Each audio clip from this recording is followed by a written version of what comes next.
Okay, good evening, ladies and gentlemen. Welcome to the Zoning Board of Adjustment for August 17th, 2023. Please rise for the Pledge of Allegiance. Pledge allegiance to the flag of the United States of America, to the republic for which it stands, one nation, under God, indivisible, with liberty and justice for all. Okay, good evening, ladies and gentlemen. And before we proceed, let's start with introductions, please, all the way to my far left. Gaspar Bimba. Michael Donlin. Richard Tripp. Crystal Morin, Secretary. Lynn Perkins, Chair. Craig Corbett, Vice Chair. Donald Burgess, Member. And we have Code Enforcement Officer Robert Mackey is sitting over there at my far right and all smiles. And our clerk, Ginny Rio, is taking the minutes for the evening. And speaking of the evening, this evening is scheduled to terminate by 10 p.m. Proceedings are audio-video recorded. And please shut off all cell phones, iPhones, iPads, anything that could create a distraction to the proceedings. And with that, we can proceed with the evening's agenda, and which takes us to the first case, which is Thomas Sade, and that is case number 23-111.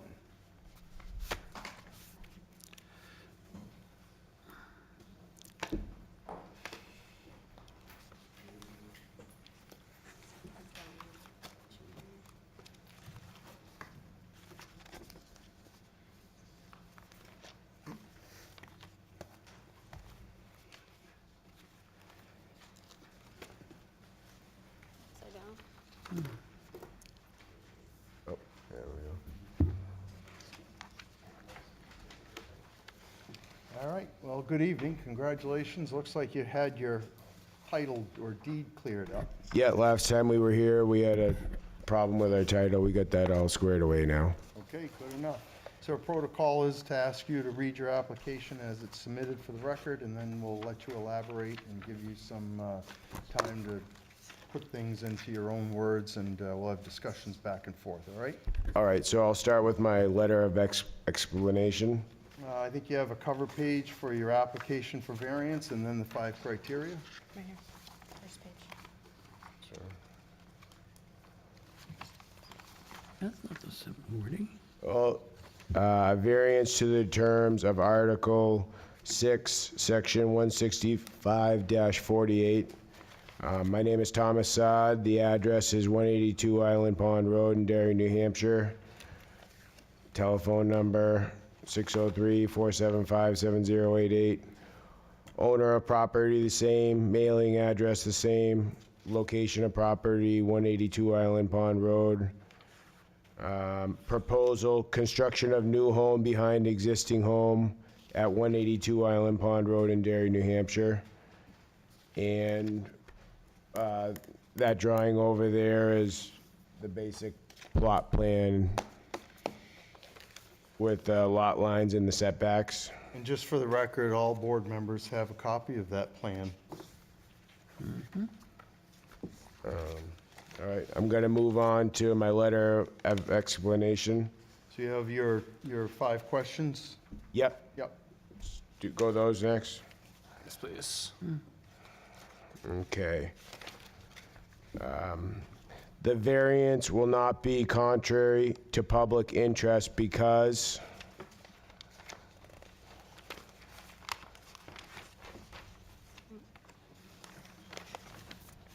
there we go. The proposed driveway to access the 2 lots will be approximately 35 feet west of the existing driveway servicing the home. New lot will be responsible for curb cut permit from the state DOT. New lot will have own septic and well with 75-foot radius protection zone. Precedence has already been set that surrounding lots are similar size and similar road frontage. See attached map and 168-174 Island Pond Road.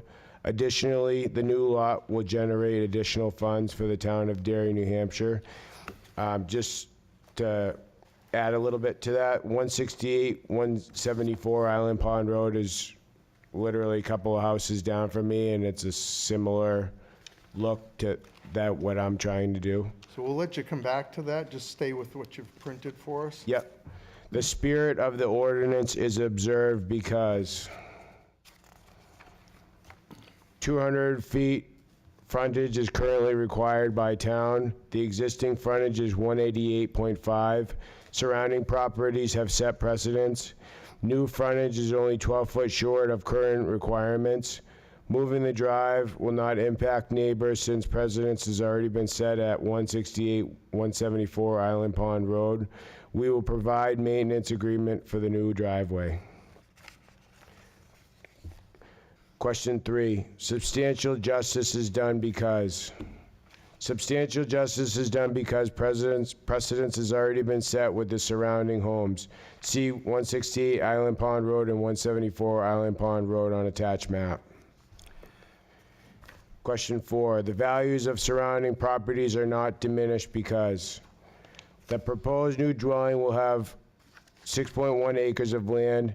It will have minimal impact on existing wildlife corridors, walking trails, and wooded areas. The proposed house will be set back and almost hidden from the street. Precedence has already been set with homes with less than 3 acres. Many are between 1 and 1.5. See attached map. Literal enforcement of the provisions of the ordinance would result in an unnecessary hardship. The majority of the existing lot is heavily wooded with a cleared area approximately 250 feet beyond existing home. Placement of the proposed house is the most environmentally sound option. There would be little to no impact to the existing wooded area, wildlife corridors, and walking trails. By allowing these variances, you will give the ability to elderly citizens to live in a family environment. For the purpose of this subparagraph, going back to the question, unnecessary hardship means that owning the special conditions of the property that distinguish it from properties in the area. No fair or substantial relationship exists between the general public purpose of the ordinance provisions and the specific application of that provision to the property. So feel free to elaborate and give us a little more personalized commentary if you'd like. So I guess I could go to my letter of explanation.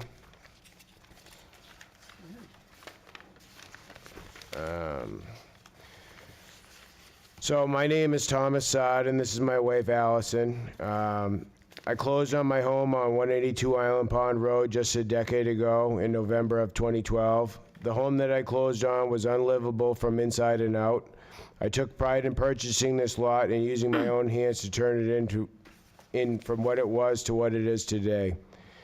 Doing so has increased value to the neighboring homes as well as increased tax revenue for the town of Derry, New Hampshire.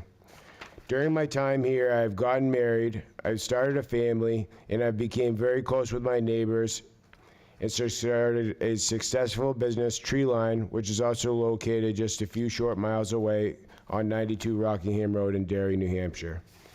At this time, my family has outgrown our home. Meanwhile, my parents, who have helped take care of our children, have also shown signs of needing to downsize from their two-level home in Windham, New Hampshire.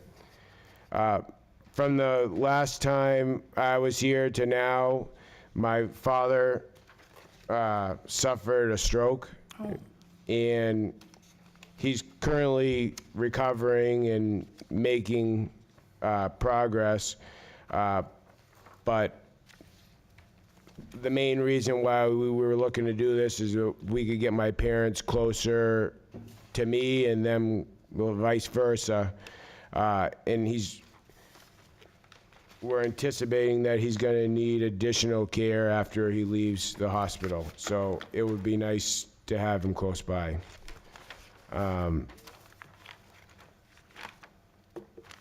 Our hope is to subdivide the 7 acres we own into 2 properties, allowing us to build a larger home on the new property for our growing family. We will keep the initial home, which will allow my parents to move in to a one-level home. They will be close by to help with our children, and we will also help them as they further age. I have successfully improved 2 properties in town, and I'm looking to continue the trend with this new project.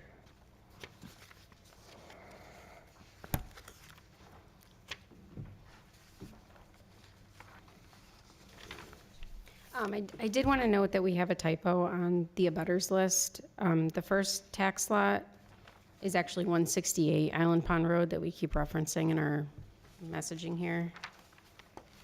Sorry if that was confusing. Yeah, we also attached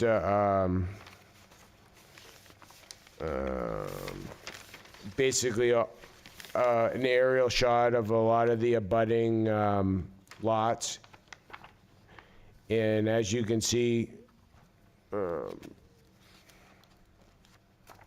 this one is the one I'm looking at. A lot of the abutting lots are, you know, most of them are less than 3 acres. They average right around 1.5 to 1 to 1.5.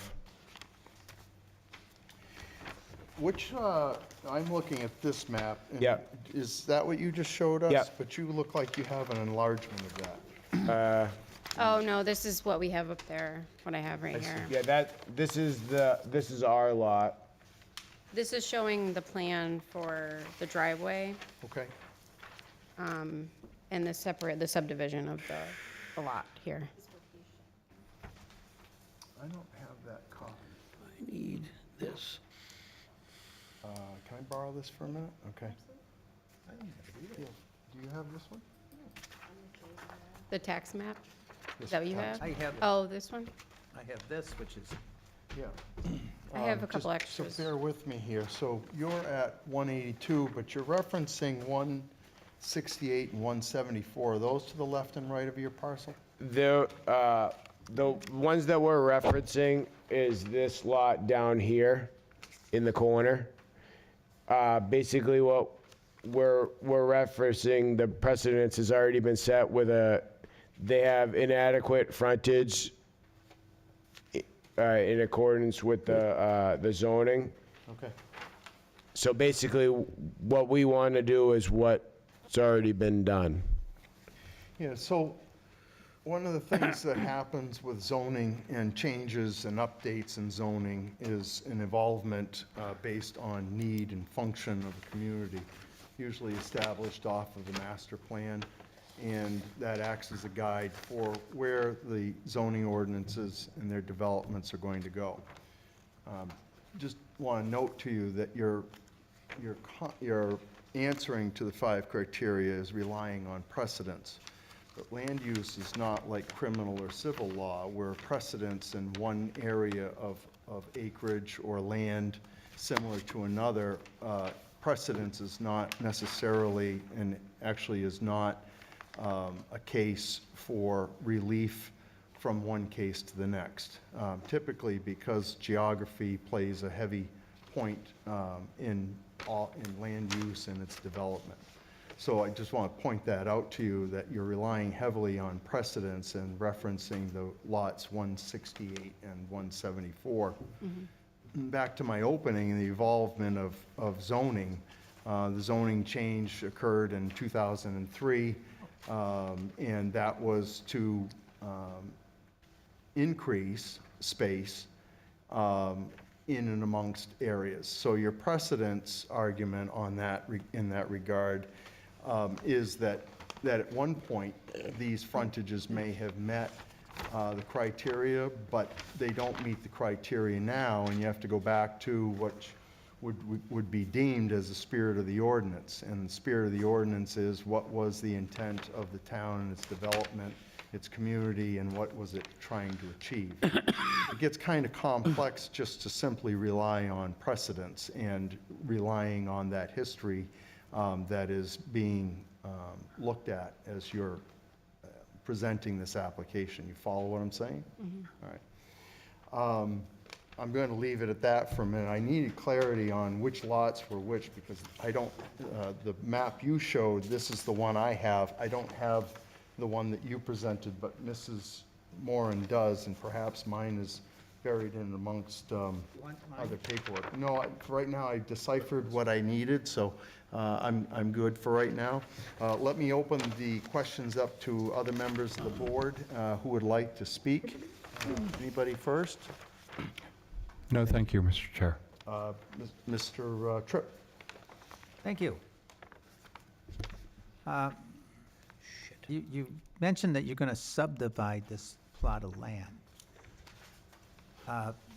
Does any of the paperwork that you've submitted show how you're going to subdivide it? The drawing does. 6035. Noting, Mr. Tripp, there's a plan of the house here, and I think that shows where they're going to put the footprint of the proposed building. I think it's on that. Mr. Corbett? Yeah, Mr. Tripp, if you don't mind, because kind of going where I was going to go with it. Mr. Chair, this plan that was submitted, the big plan, shows the two lots. The footprint? Oh, There it is. yeah, Yep. that's where I was going to go with this. Mr. Mrs. Sad, if you guys don't mind, could you walk me through kind of the plan that you guys have here of, what it is that we're looking to do? Richard? So this is the existing home, and the driveway is right about here.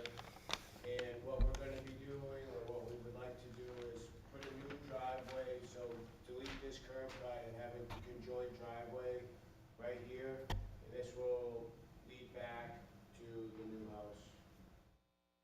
So the front house, the current home will turn from 7 acres into 1 acre. And the rear home that we're going to build, that plot of land will now be 6 acres. Okay. And would the area that's kind of squared off as Lot 2, is that what you're thinking of the house, or is that just calling out the whole back? So it would be in that back, or that It would like be right corner? where the clearing is already. We won't cut any more, Yeah, yeah, Other the back area is basically a field right now, and we would just plop it right there. Okay.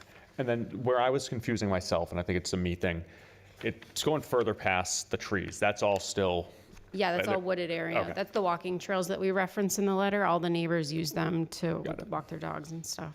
So we won't touch that at all. It'll stay. okay. Thank you for that. And Mr. Tripp, thank you for kicking that one off. I'll give it back to you if you have some questions on this.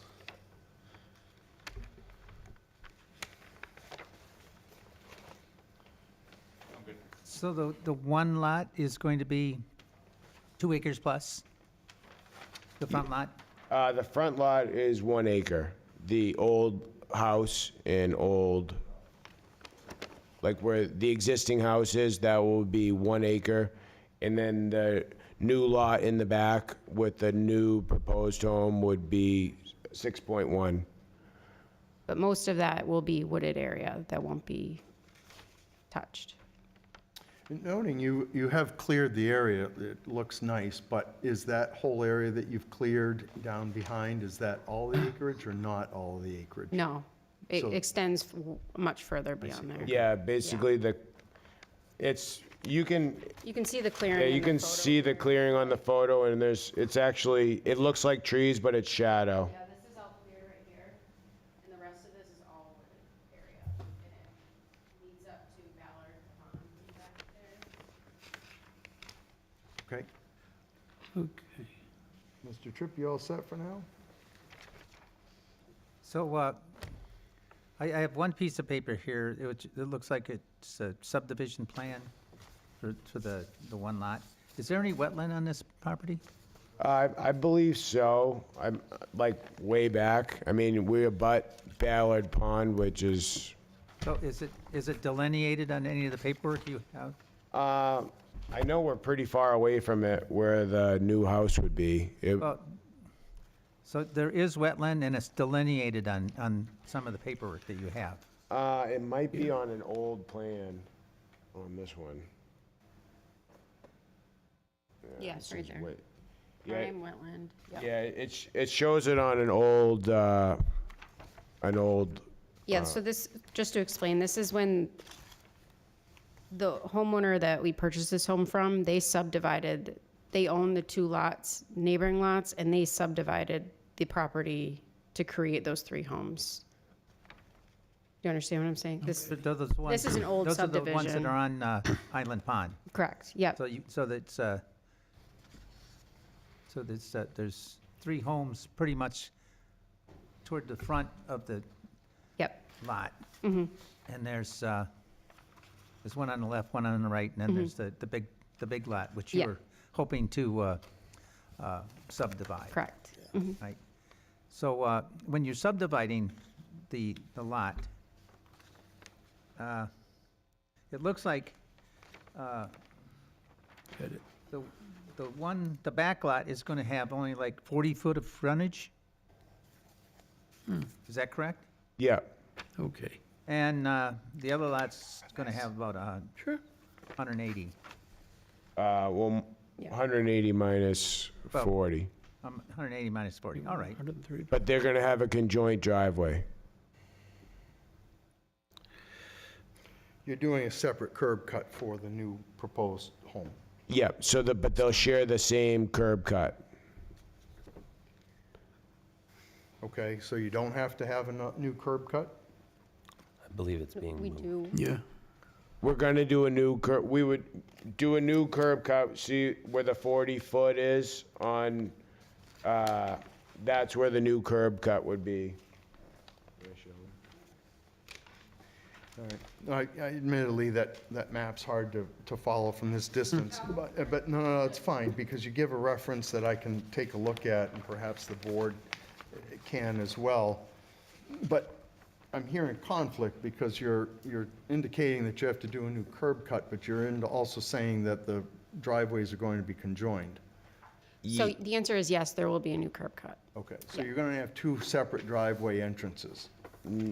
Well, no, one driveway entrance, in a new curb cut. So we're moving the driveway farther down Island Pond Road. Okay.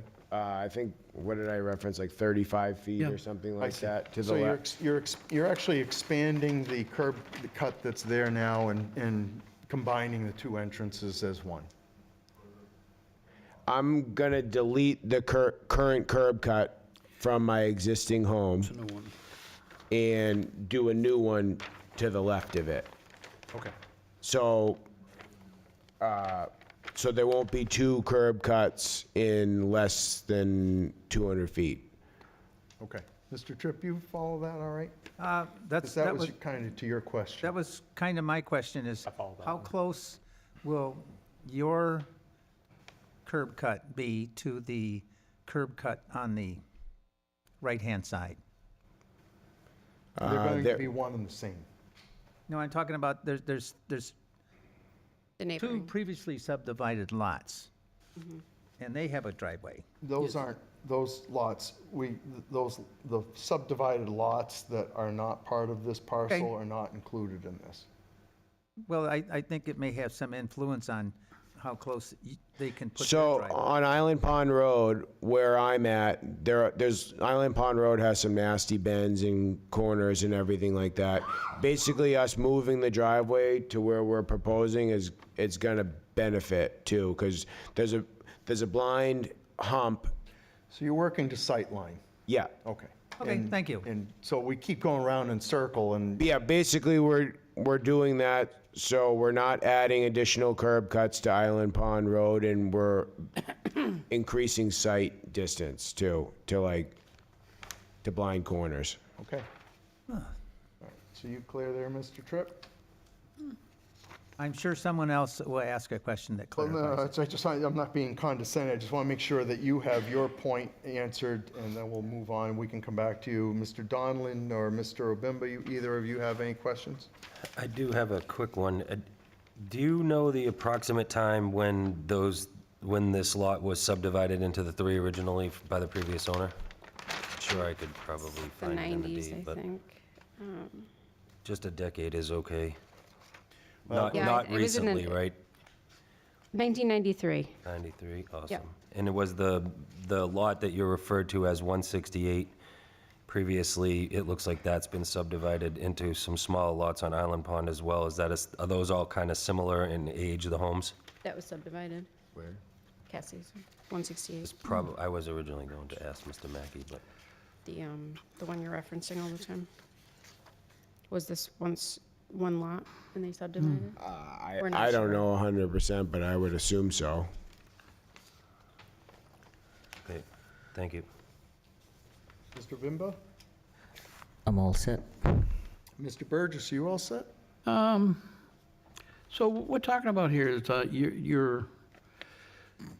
the area where you're gonna put the driveway is the entrance to the back lot, and you're gonna use that also for your home, okay? And that's 40 feet, so the back lot's got a 40-foot frontage, Yeah. okay? So this is only 148 feet for the frontage for your house now. Okay. That's what I was wondering about. Thank you. Mr. Corbett, you all set? Okay, for the time being. I have my questions on the plans. I think I understand the plans, what we're trying to do. I think at this time I'm good. Thank you, Mr. Chair. Okay. Mrs. Moran, you all set? Okay, so I think I see a stall coming, and let's jump over to Mr. Mackey and get his points on this. Maybe that'll shake some thoughts. So again, property zoned low-density residential, which requires a minimum of 3 acres plus 200 feet of street frontage if you're creating lots, typically to meet the regulations. Obviously, the properties around that, as has been pointed out, are smaller.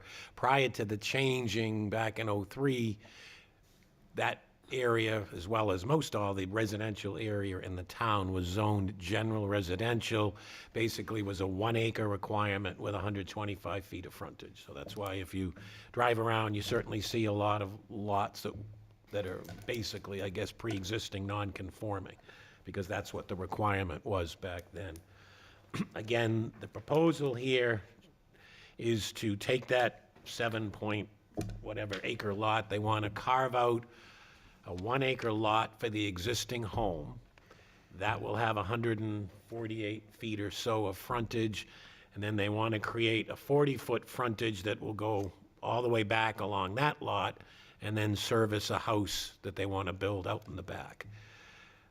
Again, Island Pond Road in that area is a state-approved road, or a state-maintained road, so they will ultimately govern, they will need a new driveway cut from the state. And obviously, it would be reviewed, were this to be approved, it would also be reviewed by the planning board, the town's engineer, to make sure the site distances, but ultimately, it's the state that would approve that, and typically, yeah, they don't like to see driveways too close together, so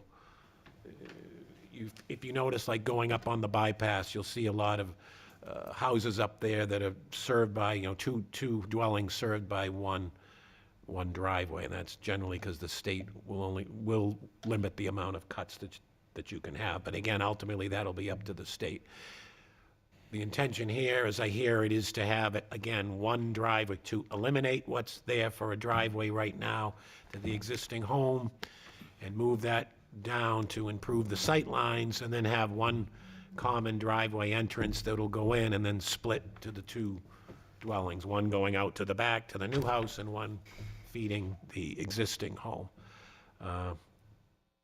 Again, were this to be approved by this board, it would obviously, we have to move on to the planning board for ultimately subdivision approval and go through the whole GRC process and so forth. So, and I Any think questions that's for it Mr. now. Mackey? Mr. Donlin, you all set? Yes, sir. Okay, very good, thank you, Mr. Mackey. Anybody else have any other questions? And you're clear off of the wet area, Mr. Tripp? Say again? The proposed building envelope is clear from any wet area questions you may have had? Well, the thing is, I don't see any place on the material provided that shows where the wet areas are. Well, it may be because there is none. Oh, there is none. Yeah, if you look at your map on your left hand there, the larger map, nope, and you'll see where those footprints are. You'll note that I'm not seeing any locations there that are indicating wet area. in the building envelope. Okay, well, I get a wetland maybe you can clarify something. On the subdivision plan, this one right here, Yep, the old one. there are 3 areas on Yeah. this drawing. Could you explain what those 3 areas are? Is there any significance to those areas? Which 3 areas? Septic system setback. Well, I think this one right here, I think this one's way back, that's the, I think that is wetlands. Oh, no, it's 75-foot septic system setback. But down here is prime wetlands. Yeah.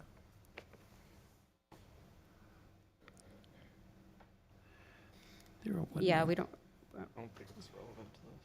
So are the other 2 areas that are shown on this drawing wetland also? Oh, these up here? Yes. It just says 75-foot septic system setback.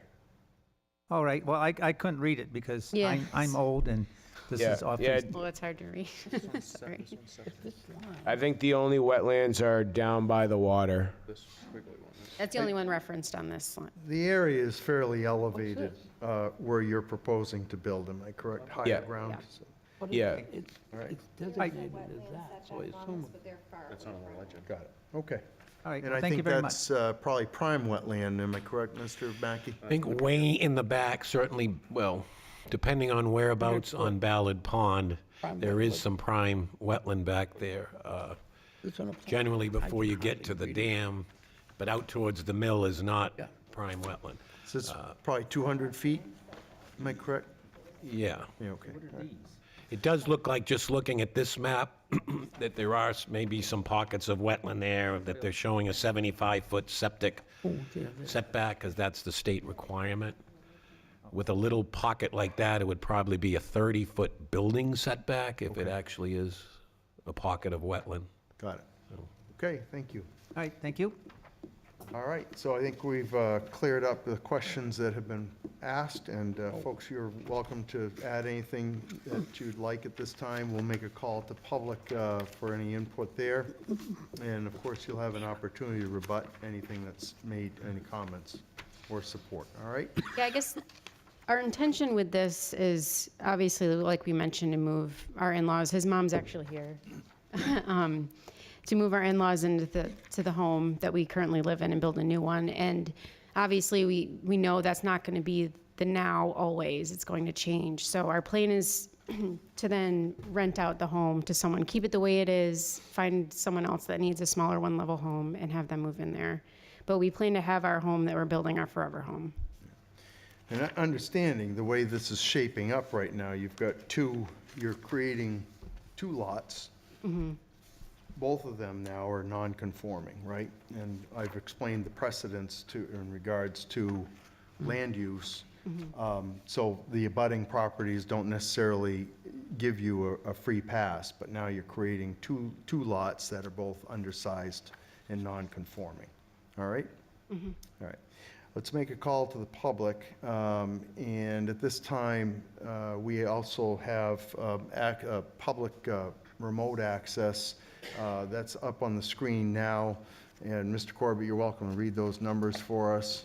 Yep, anybody at home who wishes to dial in, please dial 646-558-8656. Your meeting ID is 323-909-140. And once you're in, please press *9 to raise your hand. If you're having any technical issues, please dial 603-845-5585, and someone will help you. Very good, thanks. So with that said, anybody who wishes to speak in favor of this application, this would be your opportunity to come forward in an orderly, calm fashion, of course. And we'll have you sit right here at the dais. Folks, if you'd like to take a seat back at the first row, that would be fine. Like I said, you'll have an opportunity to rebut any comments, positive or negative. And good evening. Hi. And name, rank, and serial number, please. Hi, my name is Kimberly Young. I live at 184 Island Pond Road. Currently, this property that is being proposed to be built is actually going to be right where our property ends in the back of our house. When we moved to Island Pond Road, we didn't realize how busy of a road it was. And we were sad at first because we were really concerned about not having a community for our family. And we have built an amazing community with this group of neighbors. With that being said, I do think that the proposed building structure, not having enough frontage, isn't a good enough reason to not allow this to move further. Keeping families and keeping people in the community is really important, and I think having this property having them be allowed to build this property keeps their growing family in our community, and that is very important. My current house doesn't have enough frontage. It was built in 2002. It is 1.5 acres, and I know that the variance has changed after that. And I know the precedent isn't really something you had stated earlier. That's kind of like a non thing. But I have no problem, and I support this being built. So. All right, very good. Any questions from any of the board? At this time, Mr. Chair. Very good. So you live on the right-hand or left-hand side? Looking at it, Yes. I live on the right-hand side. Are you one of the people that was subdivided off the big lot? You know what? I don't know. We bought our house in 2020. Yes. We were. Okay. We were. See, I learned something new. Thanks. I'm just trying to get you in Trying to figure out perspective where I today. am. Yes. Perfect. All right. Thank you. Anybody else wish to speak in the affirmative?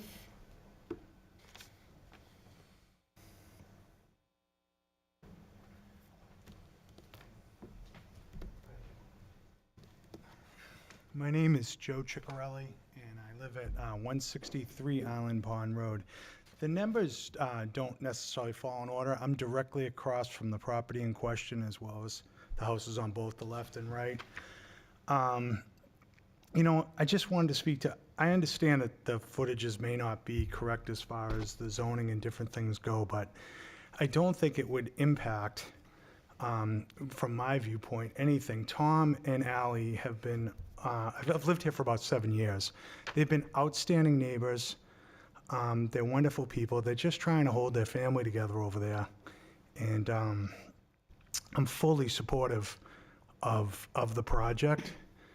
And I think that it speaks to, too, the way they renovated that property, as well as the property, I think it's Rockingham Road, where they built the commercial property, has been outstanding, an asset to the community. Their business, them as a whole, are wonderful people, and we're lucky to have them in Derry. I fear that if this doesn't go forward, that they may be forced to move because of their situation, and I think they're quite an asset to our town. They really represent what, you know, Derry's all about, neighbors helping neighbors. The day I moved in, he was literally at my house helping me, didn't even know me, you know? I just want to say that they're great people, and I think that what they're going to do is going to be beautiful and an asset to our neighborhood, if they're allowed to do so.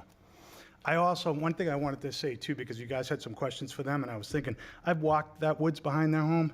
The wetlands you guys were asking about, the elevations are hugely different. So you walk down a hill to get into the wetland that you guys were asking about. There's no way. That is so much higher. It's probably, I don't know if it's 40 or 50 feet down. You're going down a hill when you go in the woods after you leave their property. Sure. It's not like you were visualizing, you were starting to say stuff about it, you know? Okay. That's all I really had to offer, except to say that I think that whatever they do, it will be wonderful and an asset to our neighborhood. Oh, and another point that I wanted to bring up that wasn't mentioned is that although some of the square footages may fall within the zoning, the nature of what they're trying to do is very similar to homes that have recently been built on Gulf Road on the bottom end.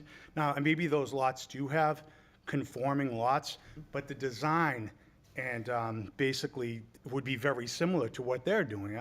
It seems like a win-win. Okay. You know, and that's all I wanted to say. Thank you. Very good. Any follow-up from the board? No? Okay, very good. Thank you. Yep.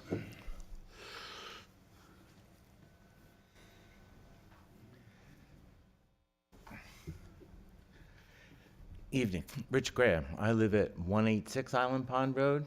I've sort of been there for 40 years, and I've watched the property next to me be subdivided and neighbors move in. And this is one place where the previous subdivisions, I could have argued that were making things very dense. This subdivision, with the way Tom is setting the property back further, I think will be an asset to exactly how we'd want to use the property.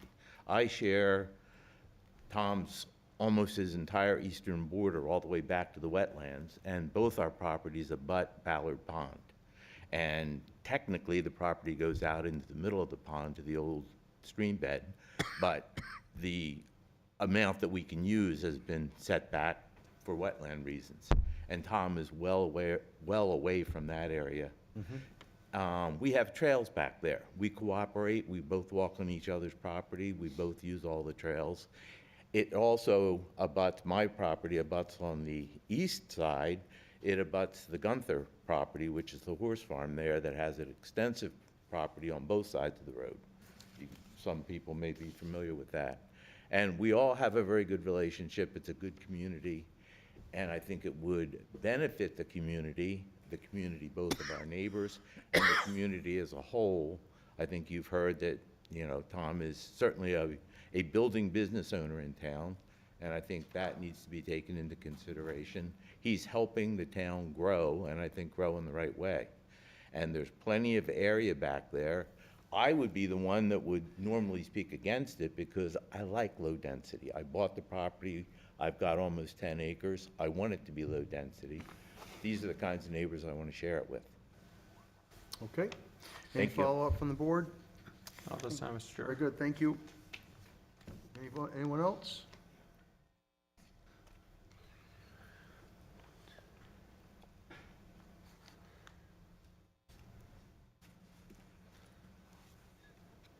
I'm guessing you would be mom. Yes. All right. My name is Evelyn Zod. I've lived in Windham, New Hampshire for 50 years. I love the town of Windham, and obviously, this has been hard going through this hardship right now. My husband, we're both 75, and we've been married 52 years. And I have a wonderful son and daughter-in-law and grandchildren. And the last few years, my husband and I have been babysitting our grandchildren a couple of days a week. So obviously, it's not happening right now, and it's kind of making life not as normal as it was. My son, I have a son and a daughter, and they're both wonderful. They live close by. I'm very lucky. I worked at Backman Florist in Derry for 7 years.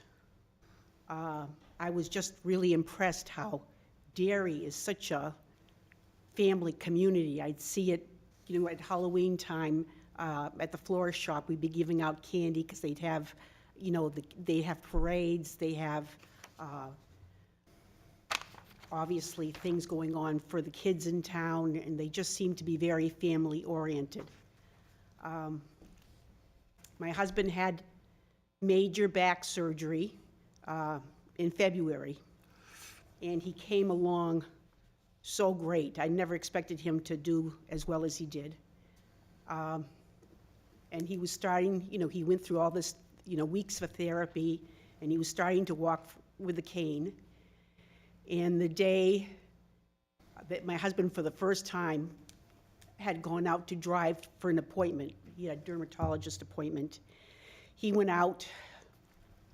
A couple of hours later, he came back, and he said to me, "Honey, can you help me get in the house?" And my first thought was, oh, something's going wrong with the back. So I went out to meet him, and when I met him, his speech was all gargled. Sounded like he had a mouthful of marbles, and I thought to myself, oh dear God, this can't be good. And of course, my husband thought the same thing. So we immediately called for an ambulance. Turns out my husband has had a massive stroke in the middle of his brain. He's gone to rehab at Northeast Rehab, which was just a wonderful facility. And he was there for 6 weeks. And then Medicare paid in on Salem Haven, where we're at right now. And we've been at Salem Haven since June the 15th. And I don't know what's going to happen to us. Or I certainly don't want my husband to be in a nursing home, but I need help too. And my family is very willing to help. I hope my husband is, will get better, but it's very, very slow. It's a slow process. And I would appreciate, I think the Sod family has been, a wonderful addition to the town. Everybody in the town has been very welcoming to him. And I just hope that she'll consider this. It would certainly greatly help our family. Thank you. Okay. Any questions from the board? Nope. Very good, thank you. Anybody else out there wish to speak in the positive? Mr. Venture? Seeing none, rise online. Thank you very much. So with that, we'll call for any opposition. Anybody wish to speak in opposition to this application, this would be your opportunity to come forward. And again, Mr. Prevention, nobody out there? Seeing none, Mr. Chair. And seeing no one rise here in the room, we'll consider ourselves meeting statute for public input. Mr. Saad, you may return back up to the dais, please.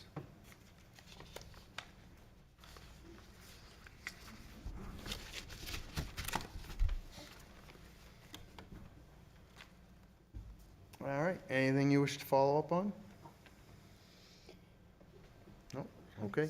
All the members of the board will eventually get to deliberation. Any questions, follow up before we do that? Mr. Tripp? Had you considered, since it appears the primary reason that you're doing the subdivision is that so that you can, have your parents close to you. Had you considered the possibility of an accessory dwelling unit? Yeah, I mean, we've lived through construction before. I put basically 1,000 square foot addition on the house, and it's a one-level dwelling right now, which is kind of ideal for somebody getting older. And really, the only place, it would be either tear the house down or build up on the house. So basically what I figured is, like, we need more space for our family, and my existing home is already kind of catered towards somebody older or, wheelchair accessible. It's basically one step to get up into my house, so if I have to build a wheelchair ramp, it's simple. Everything's on one floor currently as it is. I tore down all the most of the rooms. It's the existing home's basically a big open concept. It's a kitchen, a living room, and bedrooms. So getting around with a wheelchair or a walker is ideal. It's a good spot for it. Everything's flat. So it's kind of like I didn't want to ruin what was already good.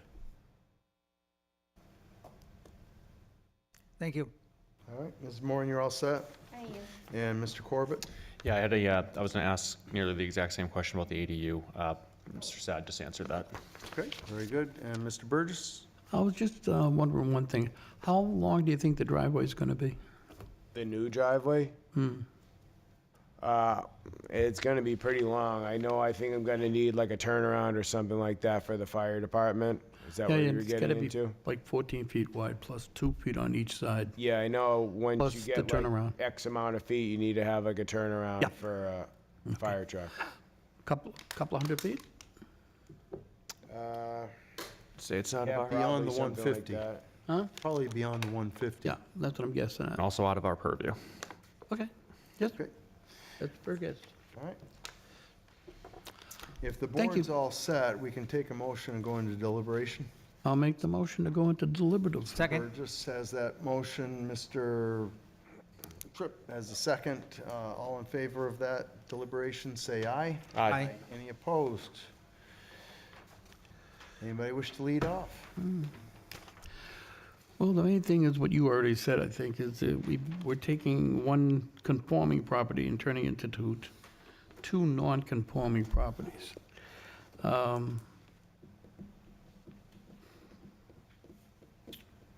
I don't know, after that, it's,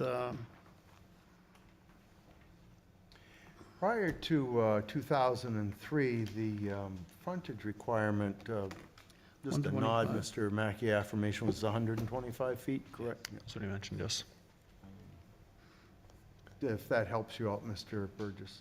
I think I kind of second where Mr. Burgess is hinting where he's going. You're listening to a testimony of what a plan was prior, trying to get ahead of an issue, of a potential issue down the road, and then during the time lapse, the issue takes place. You can see somebody planning for it, so definitely very empathetic to that. And keeping that in mind, to me, while it does take it from one conforming to two non-conforming, and I had a very similar thought to Mr. Tripp of, raising the house, or getting rid of it, replacing it with one house with an ADU, why not? You listen to that testimony of why that's out. I feel that the exact scenario here is, as we say, worthy of the relief valve, of coming up of why you'd have a scenario that there are two non-conforming. So I can see the issue, but I'm on the fence. I can see a use for it. Granted, there's emotion that goes into it, when you listen to it, but I'd say I'm on the fence. But the drastic size difference between the two is a little tough. From the 6 to the 1 rather than more of an even split. But, I was even trying to draw it up, not that I know what I'm doing, but I don't know how you could almost make it a little bit, hit the acreage and maybe just be down on the frontage, but I guess I'm also all over the place. So I want to add, though, that the existing frontage is already non-conforming. It's not conforming as of right now. Well, it is, but the evolution of the zoning is, Right, it was at one point. right. Yeah. And this zone, and this was an argument often presented by former member, Mr. Vert, about the 3 acres and the 200 feet of frontage requirement, but that carried right down into Island Pond and all of those structures down around there, which don't fit at all. They're far from it. So it's an odd zone that was developed in its current requirement to keep the urban area urban and to reduce the spread and the impact of housing in an area where the last of the community was starting to grow. It was getting further away from the interstate. It was getting the more development that was creating, and it's my understanding and belief to the spirit of the ordinance, which was to reduce the impact and overdevelopment of that rural area and slow growth down because of the impact to schools and community services. But that was 20 years ago, if that helps. You were a young buck back then. Well, yes. Yeah. Mr. Tripp, any follow-up? Well, as you had mentioned, I believe the biggest problem we have here is that we're going from one conforming lot to two non-conforming lots. And it's, I have my doubts as to whether you'll be able to get past the hurdles that are in front of you. But that's not what we're talking about tonight. We're talking about tonight is, whether this subdivision is in the public interest, whether it meets the spirit of the ordinance, whether substantial justice is being done to you, and if it's any impediment to the surrounding properties. I also have some concerns about whether there's a true unnecessary hardship here. So I understand the reason that you want to do this, but I think you have alternatives so that, this is not, the only solution you have.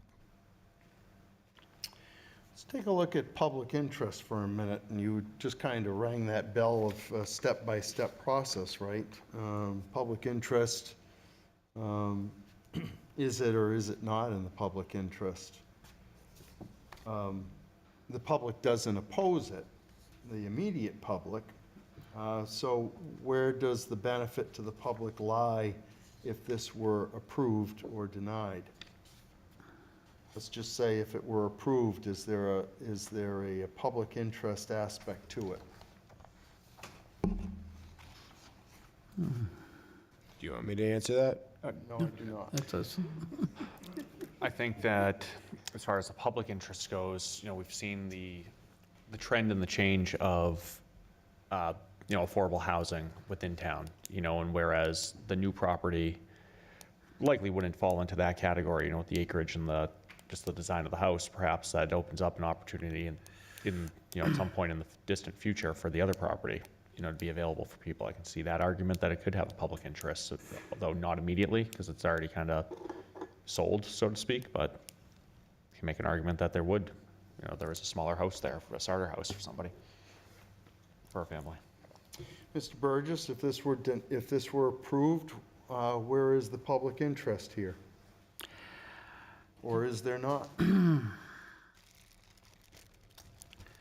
I don't think it's not in the public interest to, we have chopped and channeled things before, but they're a hell of a lot closer. 40 feet is kind of small. Okay. Mrs. Moran, any thoughts there? I feel it's equal. It could have its benefit in the future. I feel the benefit may outweigh how it could hurt, mostly because of the public opinion and the longevity of them being there. Okay. Mr. Tripp, let's go back to you on that public interest. If this were approved, how does it serve the public interest? Or how does it infringe on it? I would say it's one of these things where it really doesn't have any impact on the public interest at this point. This is something that Mr. Corbett said, that you're looking at it from right now.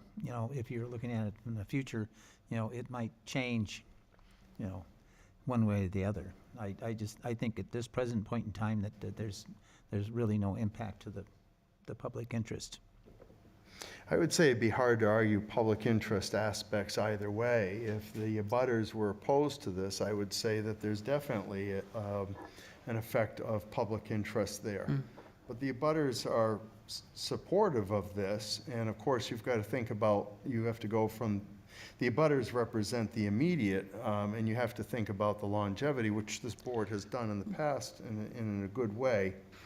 So let's go to the spirit of the ordinance. The spirit of the ordinance was intended to slow growth down. However, if you look back at the development of this lot back in 1993 leading up to 2003, you'd see that the lot sizes were 125 feet of frontage requirement. This lot still wouldn't have had enough for that. And I think in some ways you could argue that whoever was developing this probably left some meat on the table. But what is the spirit of the ordinance at this time? And that development in '03, which was when the community was surging, but the community stopped surging and started going the other way after 2008. This starts to lead you to the frontage aspect of it only, which is the argument, which is not just the density, but to the layout of the properties along the road. We often argue, the basis for our arguments and decisions is the request here excessive or is it a reasonable request? sometimes that leads us to the substantial justice aspect of the 5 criteria and that balance of, is this just somebody who's carving up in an odd way 2 acres to try and squeeze in 1 lot? Or is the substantial justice weighed out by the fact that there was meat left on the table, there was 7 acres of land there, and does that create the balance of substantial justice? Mr. Burgess, you wish to speak to that? Not at the moment. Okay, Mr. Corbett, any thoughts? I like the way you worded it towards the end of course, I won't be able to get it back to you, but, you know, leaving the meat on the bone and the way it was designed, that to me, you know, it doesn't come across as egregious. You know, where I was struggling is kind of to your point of how could you almost try to make it more fit in, but I don't know. I think the way it's split up, I think you raised a good point there. I do think, you know, with the meat being left off the bone, you look at it, it's not that it's trying to subdivide every square inch of this up. It's, you know, we're just going to leave what's there, and here's how much space we're just going to take over to put a new house back there. So. Yeah, I'm sure whoever was developing this didn't have the idea that 10 years later, or even 5 years later, ordinances would be tightened up to slow up growth and impact on the community. They probably weren't thinking that far ahead. I wouldn't have been, and probably didn't give any thought to the remainder of the property, the parcel that was behind there. Mr. Tripp, you have any comments on substantial justice in this light? Well,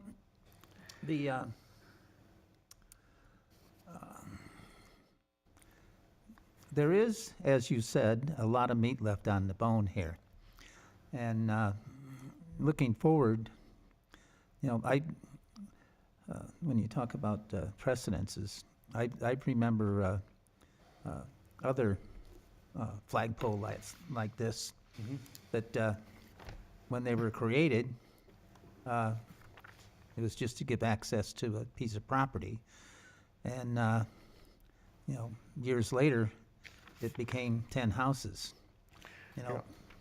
So I think that we have a responsibility to make sure that the land in the town is being developed, you know, properly. You know, we have ordinances because, you know, we have goals that, you know, how we're going to use the property in the town. And, you know, I understand that at this point in time, there is no, you know, desire to further subdivide this piece of land. But if we're creating, you know, 1 acre lots in the front, then who's to say someone might come in the future and say, well, you know, there's a precedence here, and we'd like to further subdivide this flagpole lot. But we do take ourselves back to the precedence argument in land use, which is that one vote does not constitute a green light for the next property. Yeah, I agree there too. Okay. But it, you know, people use it as an argument. Sure. To say this, one of our surveyors typically comes up and mentions, you know, wouldn't this also eliminate the possibility of future subdivision? So that's Because what- having it back there, you can't cut it up anymore. You're already. all it takes is another essentially feather bed lane, and then you have that 17 and a half acres open to subdividing, and from, you know, goes from there and there. And there's a suggestion that by giving this approval, that opens the door for the 17 acres to be developed in a similar way? No, it would close the door in a sense, because it's in the middle of, you know, 2 decent size acreages, and actually could, I guess, stop it. Okay. Because I know it's really far-fetched, but with 7 acres, they could put a private road, divide it into 2, and get it that way. And so your thought is by doing this, it controls the development of this parcel and limits it to just one piece? That would be my hope. Okay. as well, to stay with the spirit of the ordinance as well. And so if you jump down to the fifth of the 5 criteria, which is the hardship, does anybody think that there's hardship here in regards to developing this property or what the individual applicant may be looking at?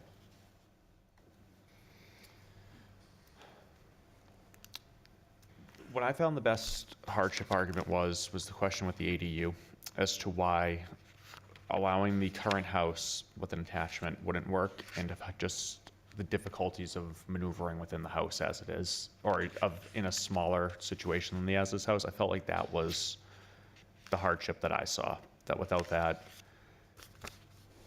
I don't know, that was the one I found. Meaning that there's an alternative to? There's an alternative, but that would create almost more of a hard, the quality of life that would create for the intended use would be harder than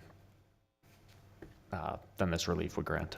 Okay. And I understand and respect the need for independence still as well. So an ADU isn't for everybody, but the cost of building new is so substantial right now that if that's the better option, then it's really had to have already been thought of. Meaning that you think an ADU is cost prohibitive versus the new construction? To add on to a house that's already there, because then they're limiting themselves, but to go into a big open area and start over, it's a fresh palette. Yep, very good. So the board, we've discussed this, we can structure the motion, but the board, if it's unsure at this time, can motion to table this for the next meeting and take it up then, or we can proceed and develop a motion here and take a vote on it this evening. I just want to let the board know what its options are, as there's uncertainty and we've worked through the 5 criteria. But we'll proceed as normal unless somebody would like to motion to table this to the next meeting. Seeing no gestures there? Very good. Let's structure a motion. We have a subject to obtaining all state and town permits and inspections, subject to planning board approval. As we structure motions in the affirmative, are there any other points to this motion that somebody would like to add beyond those norms? Mr. Tripp, you all set? I'm a set. Mr. Burgess, Mr. Corbett, Ms. Moran? I'm good, thank you. All right, very good. We'll leave those 2 conditions on the motion structured, and with that, we can come out of deliberation. I vote, excuse me. I vote to come out of deliberation. Mr. Burgess motions to exit deliberation. Can I have a second, please? Mr. Tripp? I'll second it. Very good. Coming out of deliberation, all in favor, say aye. Aye. Any opposed? Hearing none. So, Mrs. Moran, you have a motion to read. You all Aye. set with finding of fact? Yeah, I think so. I make a motion on case number 23-111, Thomas Sad, to grant a variance to the terms of Article 6, Section 165-48.b.1, 2 and 3 of the Town of Derry zoning ordinance to allow the property to be subdivided into 2 lots, with each lot proposed to have less than the required frontage and lot width, and the parent lot to have less than the required 3 acres. A single-family dwelling is proposed to be constructed on the new lot at 182 Island Pond Road, parcel ID 06035, zoned LDR, as presented with the following conditions. We have 2. 1, subject to obtaining all state and town permits and inspections. 2, subject to planning board approval. And that concludes the reading of the motion. I need a second, please. I'll second it. Mr. Tripp has a second on the motion. Motion's on the table.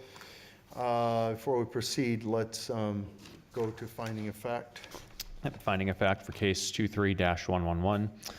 The board found that the property is located in the low-density residential zoning district, LDR, which requires a minimum of 3 acres and 200 feet of frontage for each lot. The proposal is to create 2 lots. One will have 1 acre and 148.53 feet of frontage. One will be 6.1 acres with 40 feet of frontage. The new lot will be serviced by a private well and septic system. Island Pond Road is a state-controlled road. The state will help determine the driveway approvals, and planning board subdivision approval will be required if the variance is granted. The board also includes all facts found in the meeting minutes for this application and incorporates all meeting minutes into its finding of facts and decisions. Very good. All in favor of moving this for a vote and support of the finding of fact, let it be known that any board member wishes to add to the finding of fact, this is your time to do so. If not, all in favor of moving this for a vote, say aye. Aye. Any opposed? Hearing none. Mr. Burgess, what say you?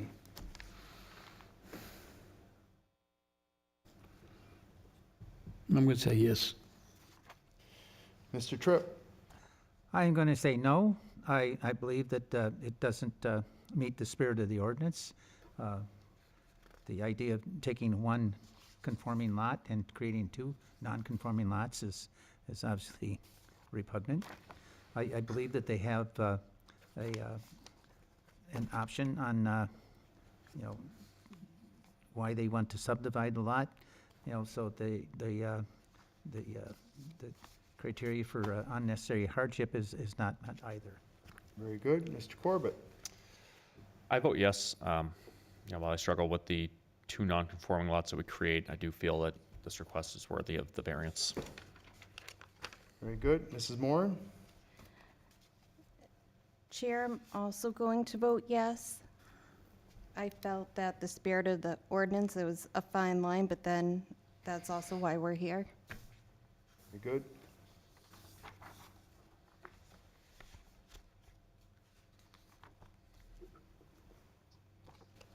The chair will vote yes as well.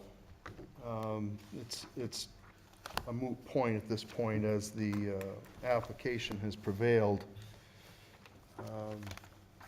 And I can see the arguments both supporting Mr. Tripp as well as the other members of the board and their approval of this application. So I do wrestle with the 2 non-conforming lots, but I also see the amount of, as we said, meat on the bone that's left to the back part of this parcel. This is not a conjured up lot. This is pretty sound real estate, so I'll lean towards the affirmative in this. So Mr. Sad, you have been approved by a vote of 4-1, so congratulations. And anybody aggrieved by this decision has 30 days to ask this board for reconsideration. After that, recourse would carry to Superior Court. Okay? Thank you so much. Very good. Thank you, Congratulations. Good luck.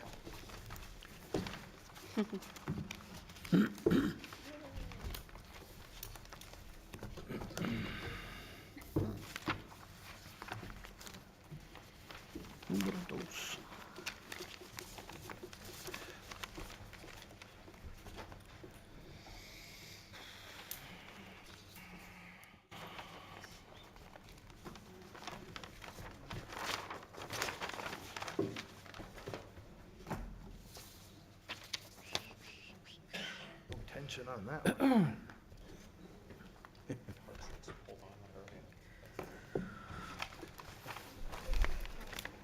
What's that? I didn't find that, you ding dong.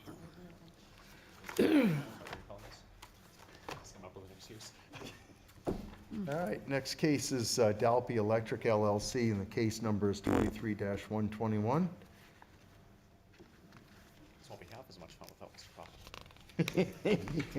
That's true.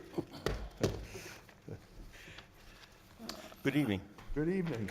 You didn't have enough fun the first time? Is that the idea That's here? it. Yes.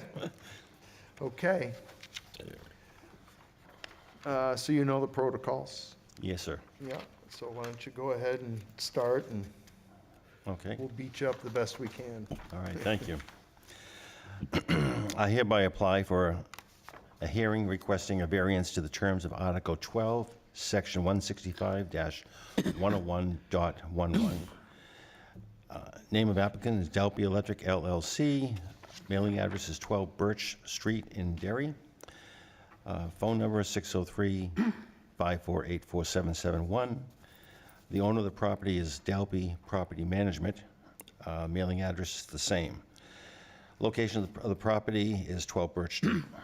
The proposal is to replace the existing front freestanding sign while staying similar in design, size, and shape.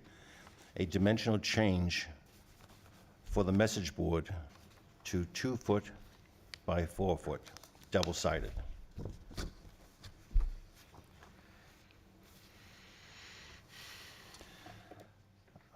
Another 5 questions? Yes. Okay. Question 1, the variance will not be contrary to the public interest because this is a message board modification request and does not unduly violate the original variance approval. This is a modification that does not alter the essential character of the neighborhood, but enhances it. Question 2, the spirit of the ordinance is observed because enlargement of the message board enhances community impact with goodwill messaging, safety communication, and services to the community. Question 3, substantial justice is done because no adverse impact to the community is witnessed with enlargement of the message board. Enhancement is seen with positive impact with life, safety, and business to community commerce. Question 4, the values of the surrounding properties are not diminished because the design of the sign and message board are cohesive and complement the purpose. It enhances the central business district appeal of both residential and business integration. Question 5, literal enforcement of the provisions of the ordinance would result in an unnecessary hardship.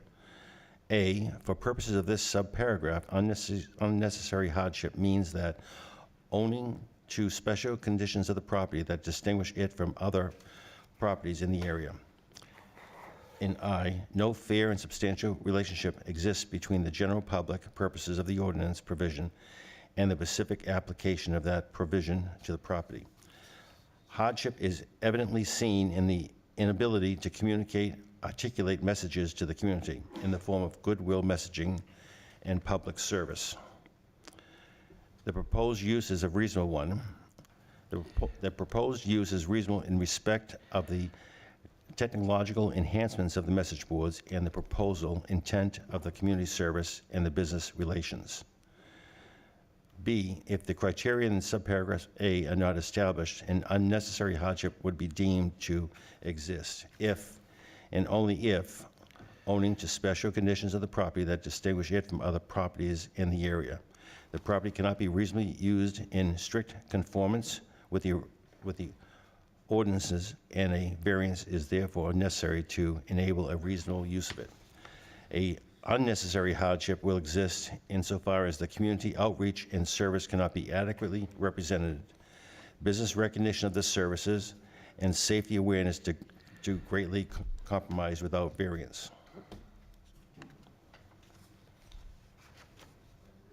So why don't you go ahead and elaborate? Okay.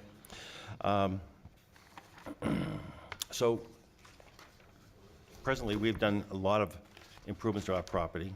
I think it's quite an enhancement to the community. The message board that we have now is small in relation to trying to develop any kind of messages that can be seen from 20, 30, or 40 feet away. So right now, we're stuck with messages that are 3 or 4 words, and that's all I can fit on that message board without it being recognized what you're trying to say. With a larger board, we can have a greater outreach to the community, giving safety awareness. Right now, a number of our messages are geared towards safety and relations to the community. Right now, we give out time of day, air temperature. What I hear from people is they say they see wiring is not a hobby, and other outreaches like that. What we're looking to do is things such as, if with a larger sign and a smaller pixels, we can do much better word recognition. And we can do things such as smoke and carbon monoxide detectors have a lifespan of 10 years. Are yours outdated? Is your home adequately protected with smoke and carbon monoxide detectors? Again, wiring is not a hobby. Get plugged into our expert technicians. Loose outlets within an outlet represent an arcing hazard. Call for expert help. Things such as Happy Memorial Day, Happy Veterans Day, get out and vote today. Electrical problems do not just go away or get better. Call for expert advice. In New Hampshire, it's better to have a generator and not need it than to need a generator and not have it. Never touch or approach down power lines. Call for emergency personnel. So those are just some of the messages we're looking to get out to the public. And it's similar to what I do with, we do some advertising on the radio. And we have a 1-minute safety message. And we have about 15 or 20 of those at a local radio station that we give out.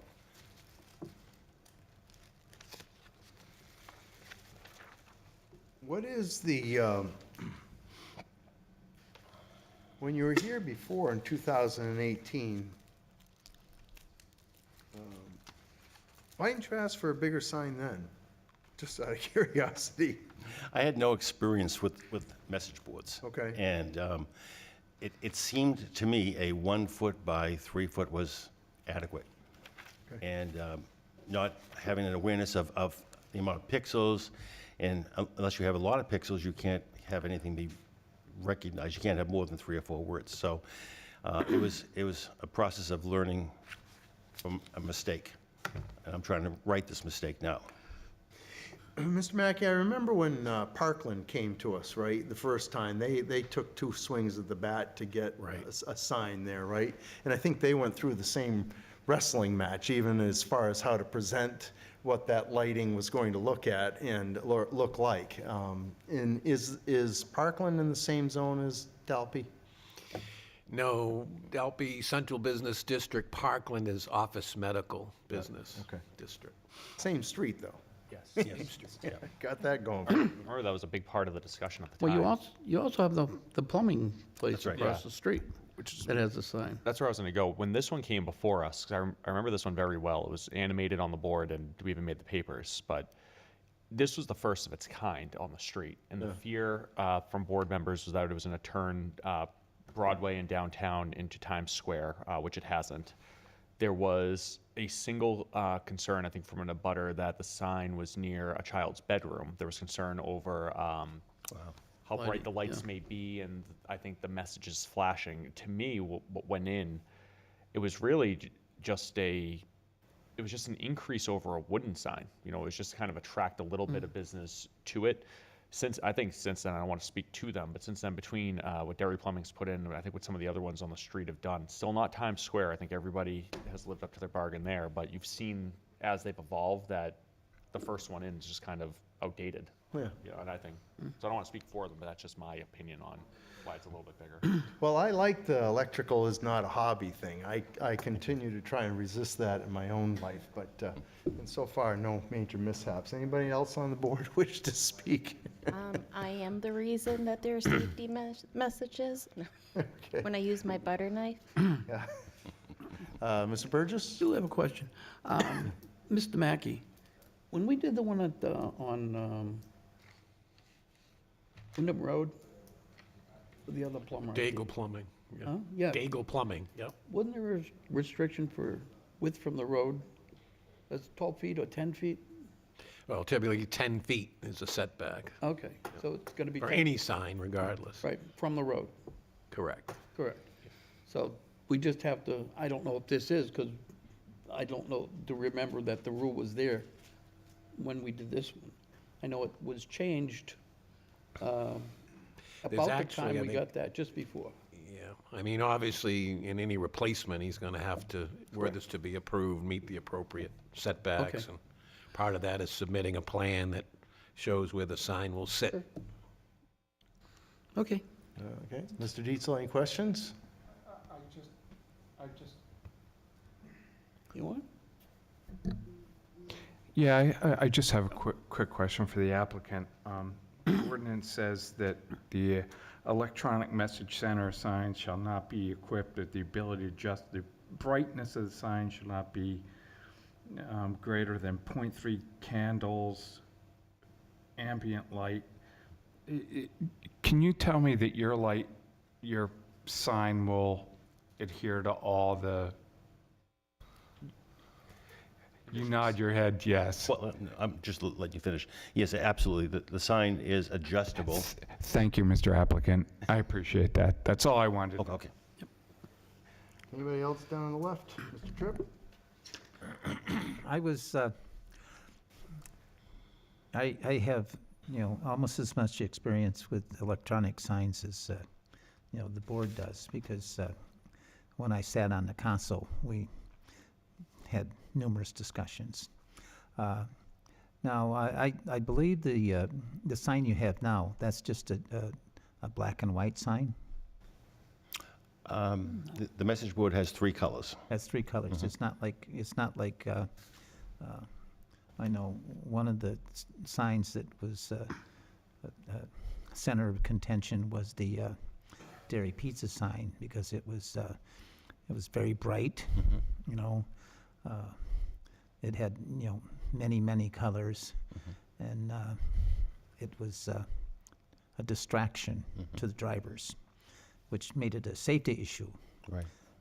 So the sign that you are proposing, as you said, that the day to night intensity is variable. Yes, it's adjustable, and from the original variance, we shut the sign off at 9 o'clock at night, and it doesn't come back on until 6 in the morning. Oh. So as far as any nighttime glare, that's out of the picture. But it is adjustable. And it's not like a neon sign where it, blinks on and off all the No, time. no, the criteria for the variance says it has to maintain its display for at least 5 seconds before it changes. The idea is that it's not a distraction, that it's not an animated sign, that it's not moving and distracting drivers. Yeah. I guess the other thing, you had mentioned that you can change the pixel size, because I know that, as you are on the street, and people are supposed to be watching the street, not reading wiring as a hobby, not a hobby, so so the pixel size is going to be adequate to where people can read the message without spending too much time reading it. Exactly. Any questions? Any further questions, Mr. Tripp?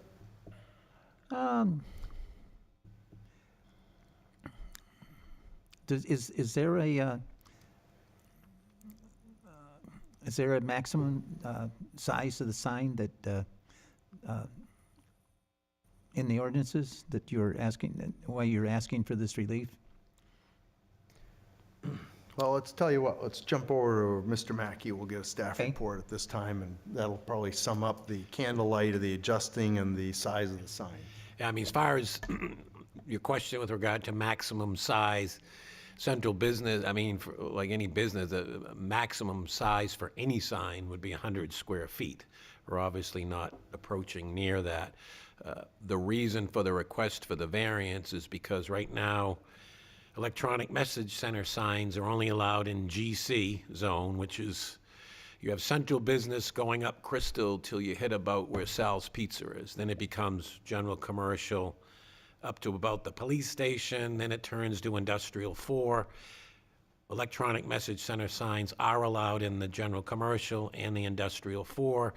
The other place they're allowed is out in the general commercial 4 district, which is out on Ryan's Hill, 28, that area. So the reason Mr. Dalby's asking for the variance is because he wants to replace that original sign that was there by variance and enlarge the size of it. So that's the reason. It would be increasing that nonconformity, if you will. I would say were this to be approved, and should probably be, I would suggest it be incorporated by the board to take up or approve it with the same conditions that were originally stipulated under the 2018 variance, which requires that it operates in compliance with that section in the sign regulations that talk about electronic message center signs. That's where it stipulates no animation, has to be at least 5 seconds between the time, the brightness, that 0.3 foot candles, it can't be brighter than 0.3 foot candles in the ambient light. And as Mr. Delpy said, that can be adjusted. We've had to talk to a couple people with the signs over the years to say you need to tone them down, and generally they're pretty cooperative, so. I have a question, a technicality. The other variance said 10 p.m. to 7 a.m. and you stated 9 to 6 a.m. Do you want to change that in the new variance, just to have everything the same? No, I think I just misspoke. I think that what's listed there is fine. Okay, thank you. And so what does the increased sign do for you that you're not getting out of this sign now, which is kind of where I was going to go a few minutes ago in my questions? Yeah. All I'm able to get out of the sign right now is wiring is not a hobby. That's as much as I could do with the pixel sign and the size of it. But I want to add more words to that. I want to be able to have a better message to the community, safety messages, knowledge. And what we deem as a service to the community, in retrospect, does give an advantage back to you as well, which Absolutely. is more what you're looking to do. Just out of curiosity, has the electronic sign increased volume for you or more recognition? Do you have It any? certainly has. Okay. Yeah. And so this just increases it a little bit more? Yes. Okay. Mr. Chair, I have just one more question for the applicant. Are you trying to replace the entire sign or just the electronic? So the sign's going to get bigger too? The way, are you familiar with how the sign looks now? Yeah, the So it's- surrounding. Yeah, so we're going to raise the sign up a little bit. It's going to stay with the original top, which just says Delpy Electric, and the message board below will get. Yeah, it says something about, yeah, okay. It's fine with me, thank you, sir. So, just to kind of piggyback off that, so the proposal, the totality of the sign is about 120 inches tall. Yes. What is it today? If you had to guess? I would probably say it's 96 to 105 inches tall now. But we're trying to beautify the front of the property, so we want to make a raised hardscape base around it, and a planter up top. So that's why we're raising the whole thing up a little bit. It's kind of within a larger upgrade to the property as well. Yes, it is. Okay. Mr. Obimba or Mr. Donlin, either of you have any questions? No, sir. Okay. Mr. Obimba, you all set? If we grant this, what happens to the old variance? Does that get sunset with this new one here?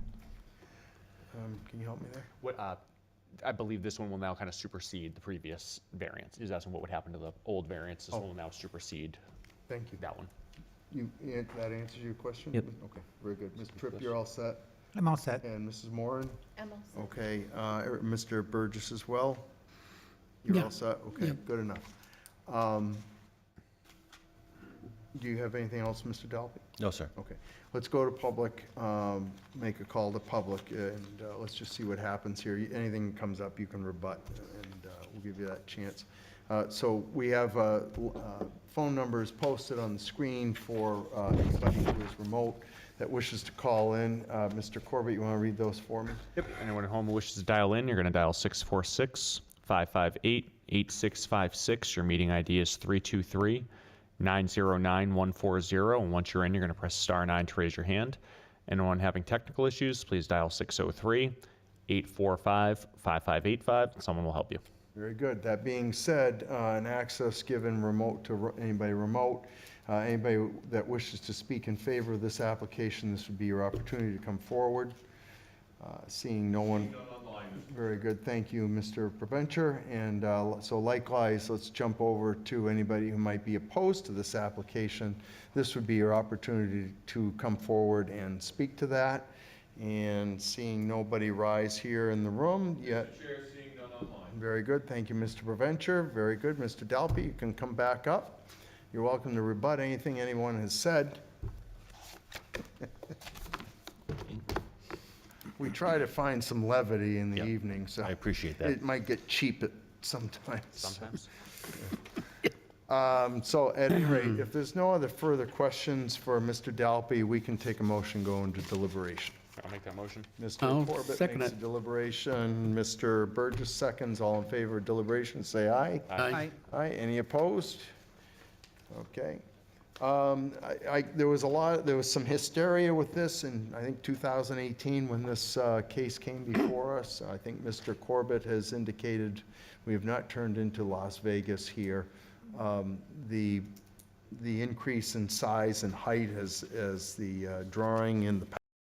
That's my thoughts on it. Anybody wish to follow up? No, and I think anyone who remembers the time, I was very much in favor of this back in 2018, mainly with the reasoning being that it was a technological advancement. You know, at the time, it was something that I didn't feel the ordinance kind of took into account when it was written. You know, you can't always see what's going to be coming down the pike in that regard. The unfortunate side to that is I do feel I may have opened up Pandora's box that as it evolves, we will have to see more variances come in as they need to continuously upgrade these or just to kind of stay up with it. Because what we're not going to want to see happen is as soon as these become outdated, they're going to become a sore eye. So, you know, with that in mind, I think this is a really nice proposal. What they've been doing to the property has been nice. Driving down the street, you know, I've been paying close attention to the sign for 5 years. Curious to see where it goes, but I think it's a continued improvement to the area, and I think it's a good thing, you know, for business to get more attention without really having to go completely above and beyond. Okay, very good. Mr. Tripp, any feedback? Nope. Mrs. Moran? I agree with what Mr. Corbett stated.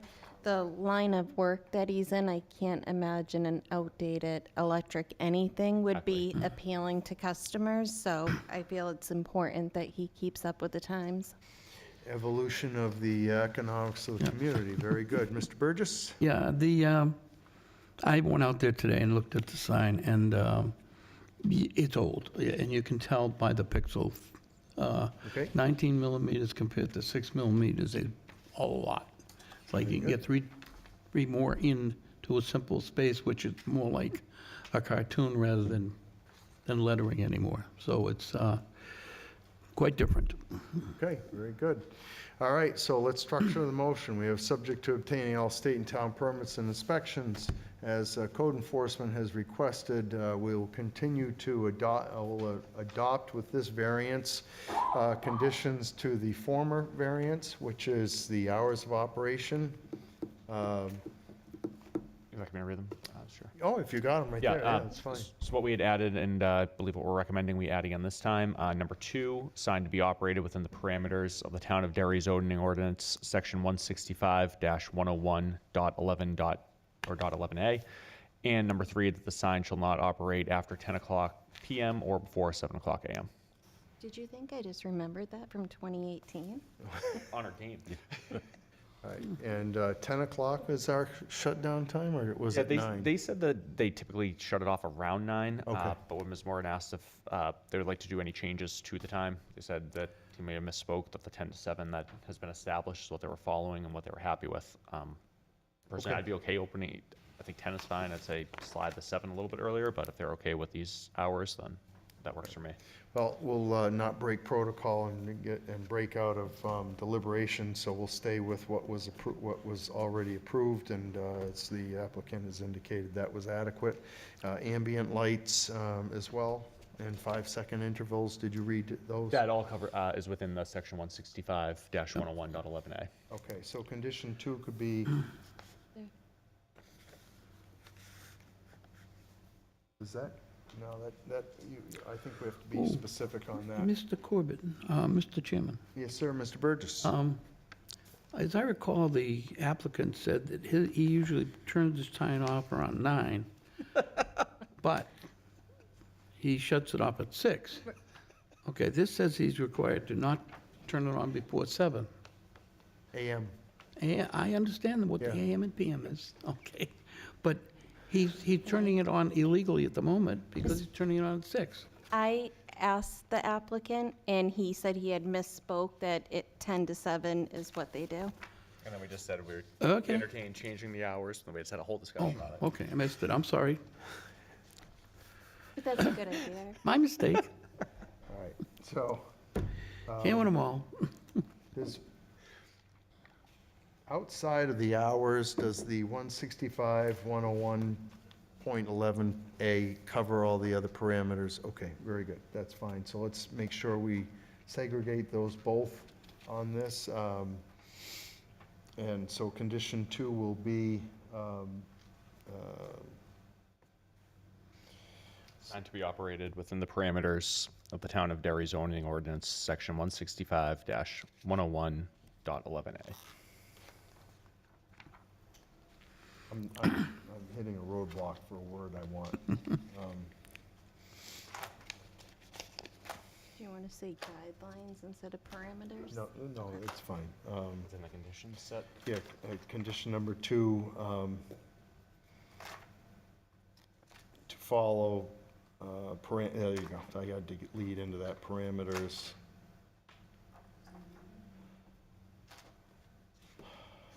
Of 65-101.11A, right? And, but the hours are not. The hours was number 3. Very good, okay, so number 3, as long as we're all in agreement there, hours, not hours, H-O-U-R. Same conditions as previous variance? Well, I don't want to get that, I don't want to be that vague, I want to be specific. Operation 7 to 10, okay? Mrs. Moran, will you remember that in your reading of the motion? Yes. Okay, very good. Instead of be operated, you want follow. Sign to, I just read that to read through it and get into it, okay? Just as long as you introduce that as a motion, a condition to the motion, I'm fine with it, okay? thank you. All right, very good. So if there's nothing else, we can leave deliberation. Mr. Chair, I'll make the motion to exit deliberation. Mr. Corbett has the motion. I'll make the second. Second by Mr. Burgess. All in favor, coming out of deliberation, say aye. Aye. Aye. Good. That being said, Mrs. Moran has a motion to read. I do, thank you. I make a motion on case number 23-121, Delphi Electric LLC, owner Delphi Property Management LLC, to grant a variance to the terms of Article 12, Section 165-101.11.a of the Town of Derry zoning ordinance to allow the replacement of the existing 12-foot by 36-foot electric message center, for which a variance was granted in 2018 with a 24-foot by 48-foot electric message sign at 12 Birch Street.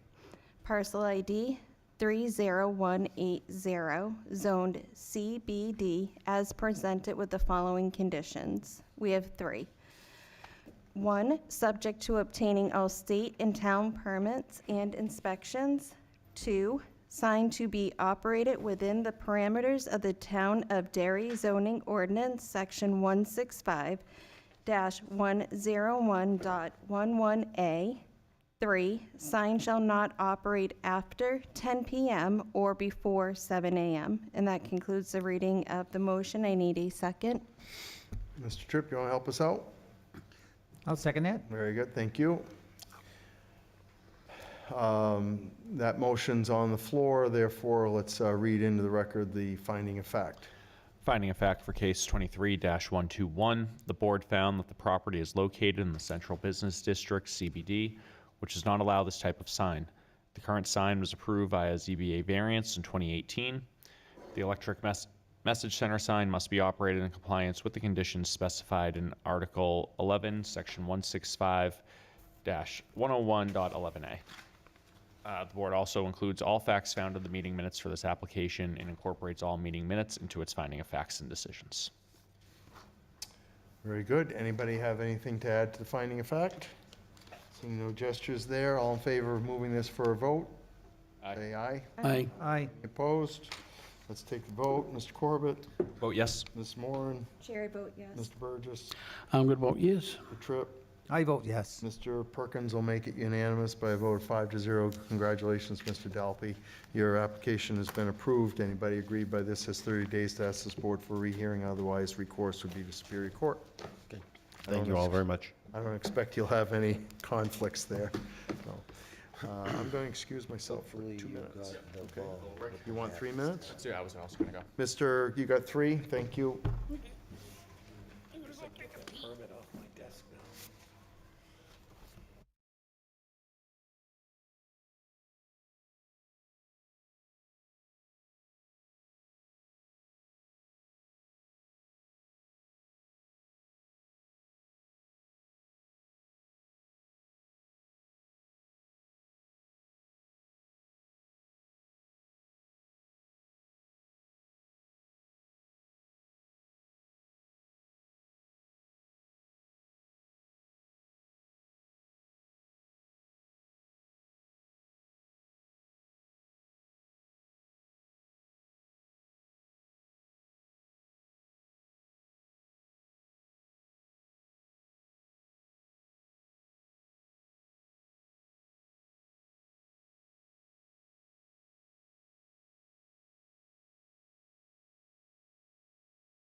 Okay, let's continue on.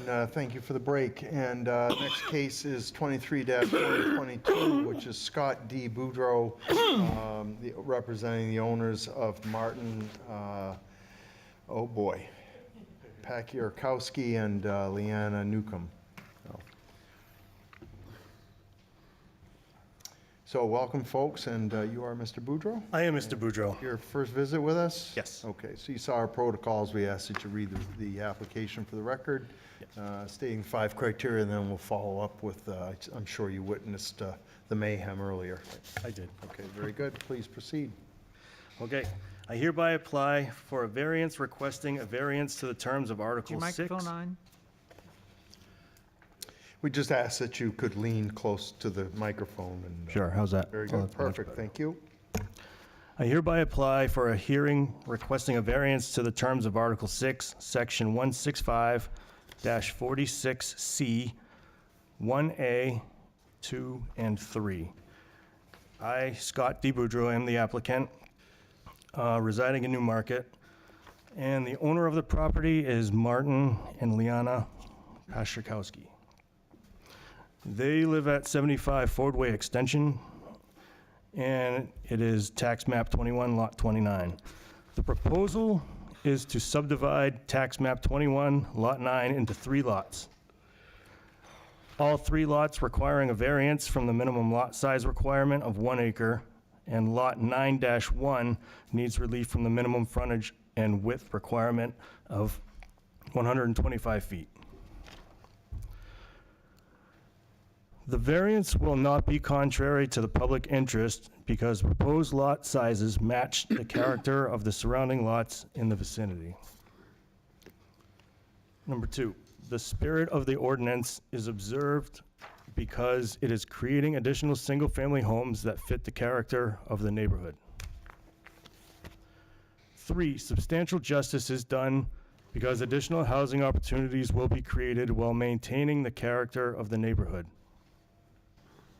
4, the values of surrounding properties are not diminished because the buildings will meet the required yard depths.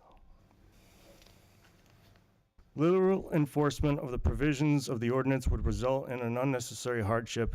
A, for purposes of this paragraph, unnecessary hardship means that owing to special conditions of the property that distinguish it from other properties in the area, 1, no fair and substantial relationship exists between the general public purposes of the ordinance provision and the specific application of that provision to the property. The zoning requirements have changed since most of these lots in the vicinity have been created. The proposed use is a reasonable one because the proposed lots will match the character of the neighborhood.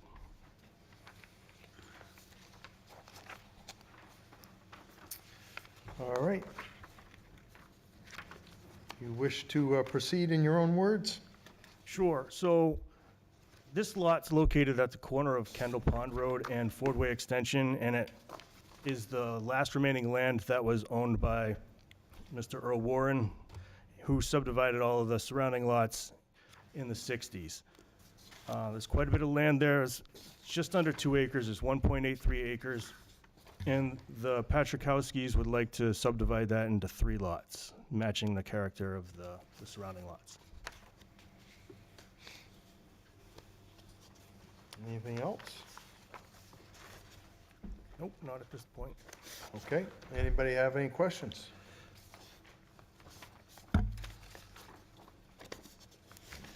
Anybody? Yeah.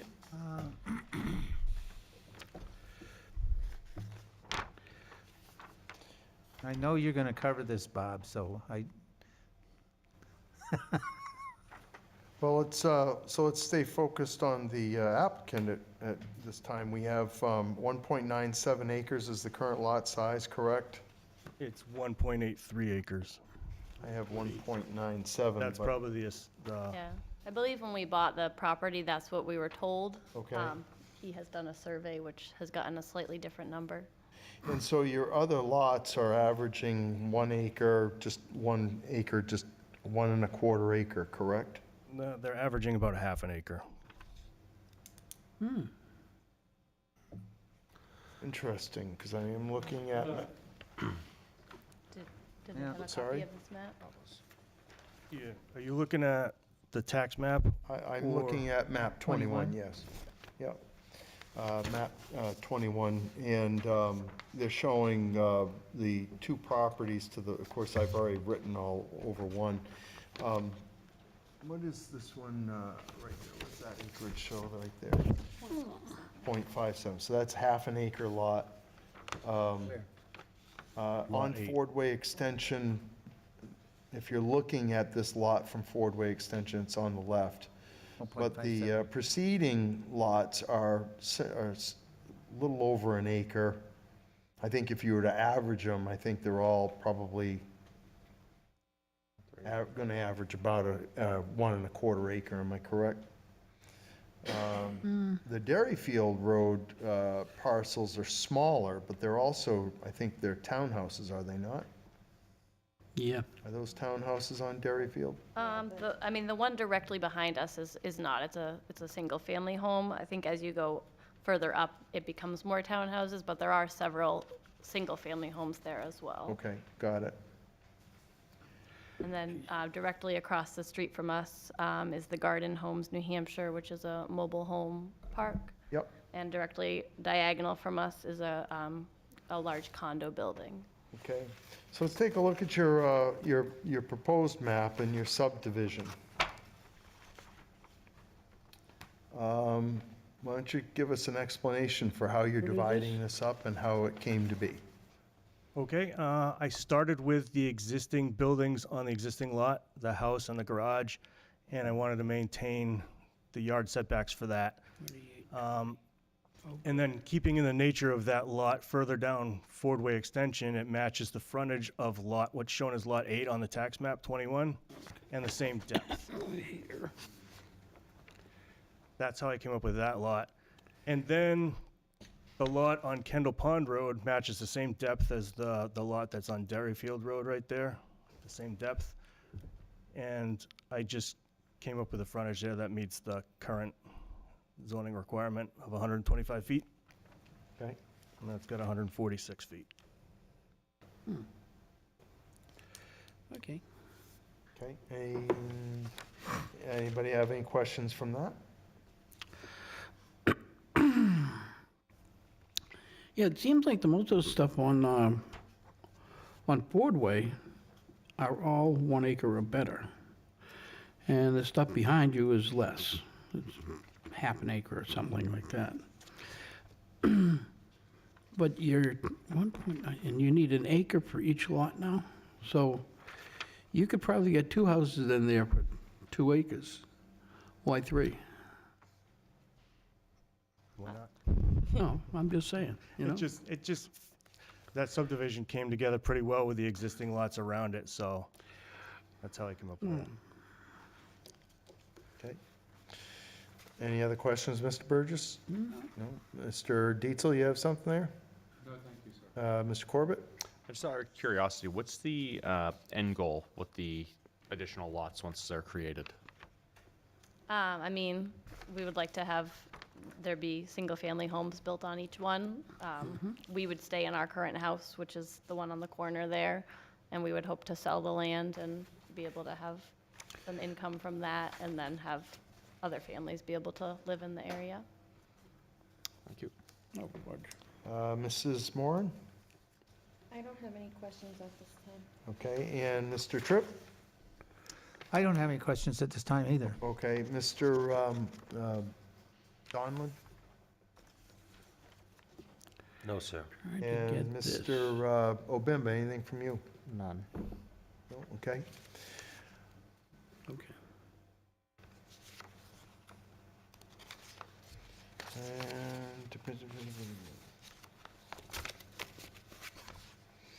Okay.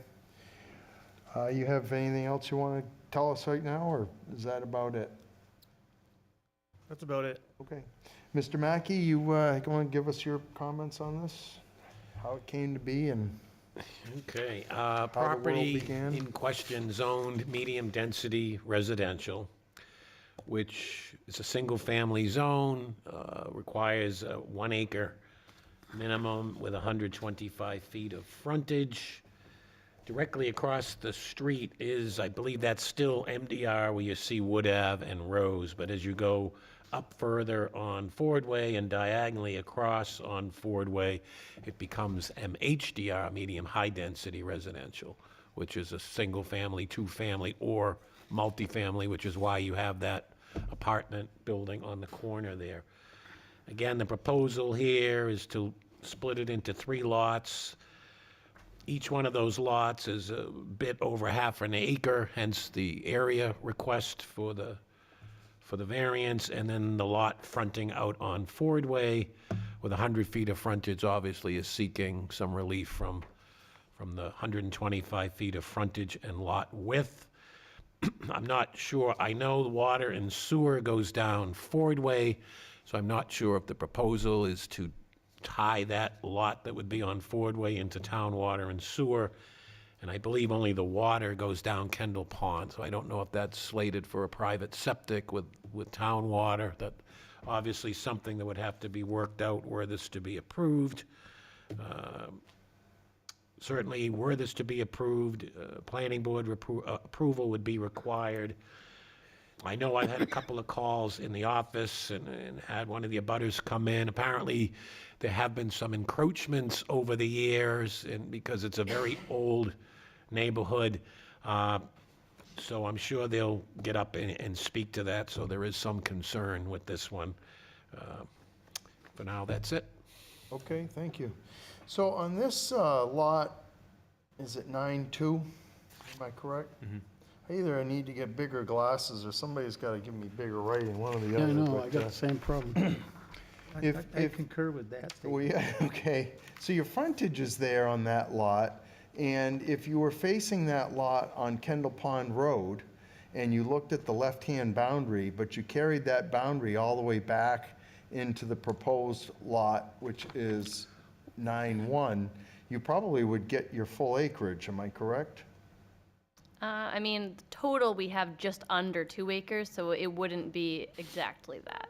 Because I think. But on 9-2, you would probably get the acreage that you need, am I correct?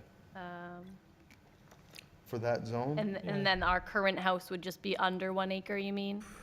Well, then you would take the 9-1 and add it to the current house lot, and that would give you the 1 acre also. It'll actually give you a little more. Because total, we can't make 2 acres because we don't have quite 2 acres that we're working with. We're working with slightly under 2 acres total. It'd be 0.92 if you divided it. 1.81 total. Yeah, so they would be slightly under. 'Cause we have- So you'd have one that's non-conforming but pre-existing, and you'd Yeah. have the other one that you could actually carve out. I guess where I'm getting at is the excessive and reasonable return, correct? Right, yep. And that is a good parameter that the board looks at, is what you're asking for, excessive or reasonable. My position is kind of looking at this and saying, you're asking for a lot, and it seems excessive, because you have these parcels that you could keep conformity, you could get 1 lot out of it, and that Right. would keep everything balanced, correct? Yes, that's true. Okay. And I understand the doesn't hurt to ask kind of Yeah. position, correct? Yeah. But, And when you physically are looking at them, the one next to us on Ford Way Extension, like, appears like it would be a better building lot just because it is already flat and fairly clear. right, Whereas the other one is like, a you know. lot of forest there. Yeah, so Yep. it appears that that one would be better, but really the one that has the woods on it is larger. I understand. Yeah, it would just take more to develop it. Okay. All right, anybody else have any follow-up? No, I agree with your point, Mr. Chair, though I am struggling with the 3 versus the 2. But what I think that's what Mr. Mackey was hinting at, it looks like there's a fire pit directly in the middle of 9.1 and the property next to it, and then a shed I'd say maybe 20-ish% into 9.2 over from the other one. So I assume that- those are the encroachment issues, but it does look like there's going to be some. And there's a swing set as well next to the fire pit. Is the swing set what you're referring to as a shed?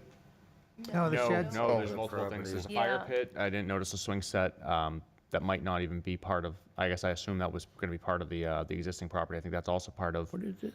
Oops. probably with the fire pit. The shed is down at the bottom here. Yeah, there's some encroachment on both. Oh, I see, yep. Over in this area, so Okay. that's kind of where I was Got it. gearing it up from what I think Mr. Mackey was telling us. It does look a little messy. Yeah. Yeah, and, Unfortunately, we didn't know exactly where our lines were until we went down this road, sure, so. yeah. Okay. All right, so other than pointing out the obstructions there between the abutters, you don't have anything further, Mr. Corbett? No, otherwise, I'm kind of with you. I'm wrestling between the 2 to the 3. I think 2 is a little more reasonable, but we'll get there when we get there. Okay. Well, let's take a call to the public, unless you folks have anything to add right now, okay? We'll just give you an opportunity to rebut off of anything that's said, okay? That being said, we have some phone numbers posted on the screen for anybody who's remote and wishes to participate in this meeting, and Mr. Corbett will read those numbers graciously for us. Yep. Anybody at home who wishes to dial in, please dial 646-558-8656. Your meeting ID is 323-909-140, and once you're in, press star 9 to raise your hand. If you're having any technical issues, please dial 603-845-5585, and someone will help you. Okay, very good, thank you. So that being said, we'll make a call to the public, and anybody who wishes to speak in favor of this application at this time, this would be your opportunity to come forward. Seeing any gestures out there, Mr. Preventure? Seeing none, Mr. Very good, thank you very much. That call being said, seeing no one rise on the affirmative aspects of this, you wish to speak in favor of this? Nope. Okay, well, Hold on one we're moment. not there yet. Sorry. Not there. Now, I'm kind of a prankster, so now anybody who wishes to speak in opposition to this may come up. Now you can come up, ma'am. I like the eagerness, though. All right, and if you could say your name and address for the record, please. Can you hear me? Yep. Okay. I'm Jean Russo under this, but I'm also AKA Jean P. Scott since 1996 when I got married. What you are seeing, I am opposed to this. When I moved here 46 years ago in 1977 with my husband and 4 children from Florida, the real estate agent that sold us said that our property went from the telephone pole on Kendall Pond Road, okay?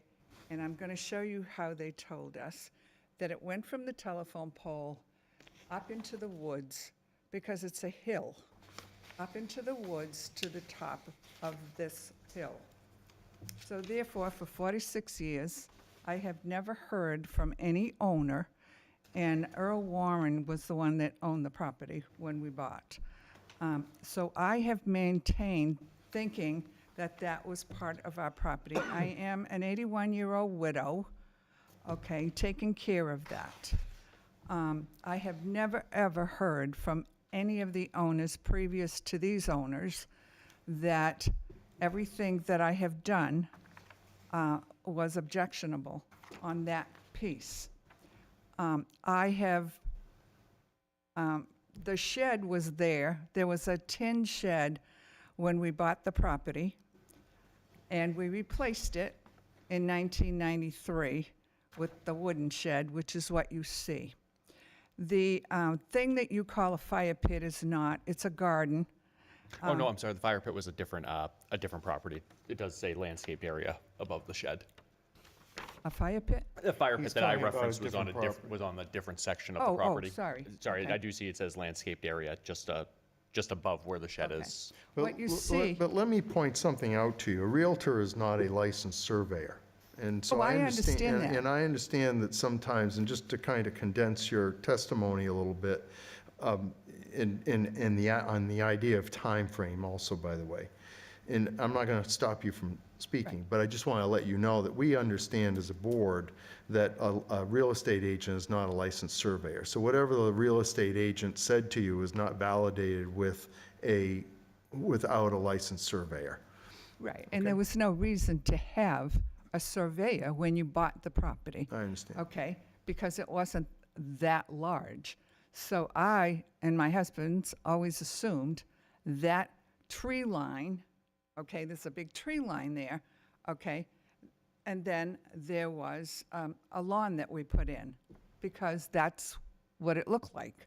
All pine trees we took down and put, in 1999, we put in a brand-new lawn that there was loam put in, and then it was blown in from the truck that you put the grass, the blown-in grass. And I have maintained it.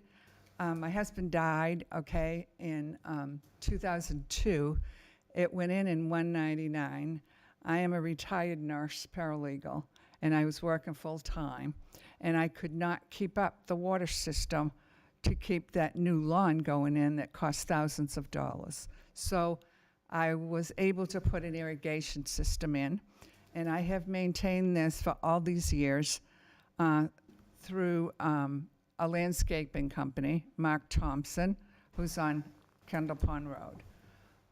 So I don't understand why the people behind me, this couple, I can see them in the winter through when the leaves fall off the trees, beautiful trees out there, like a buffer zone, I call it. And what happened is they have 2 young children. I can hear them playing out there with their parents.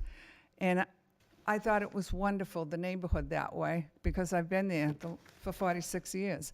And all of a sudden, I get this letter last week to announce that they're going to build in that tree forest, I call it. And I was shocked because I have never spoken to those people. They have never approached me. None of the people have ever approached me to say that half the shed belongs to them, and now my garden belongs to them that I have maintained for 20 years. So I am in shock. Well, so understand that if these folks weren't trying to get less than the required acreage, they have enough land mass there to develop this without your permission. The only reason that they're here is because they're trying to get 3 lots out of the land. Right.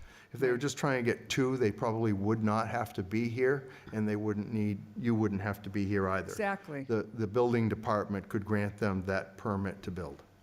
And so what you're referring to in regards to your lawn and the shed becomes a civil matter between you and your neighbor, and it's not something that this board or the community the town would want to get involved in. But don't they own half of that now?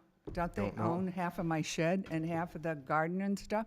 Well, I think what I'm Because trying to explain to you is that that's not for us to dispute. Okay, I understand. If you have an objection to this because it's, as I said, maybe excessive or it's encroaching on something that you have other than the dispute of the boundary line in your shed that's there, which is a legal matter that this board will not get involved in, Okay. then that's what we're interested in hearing about. Okay, I also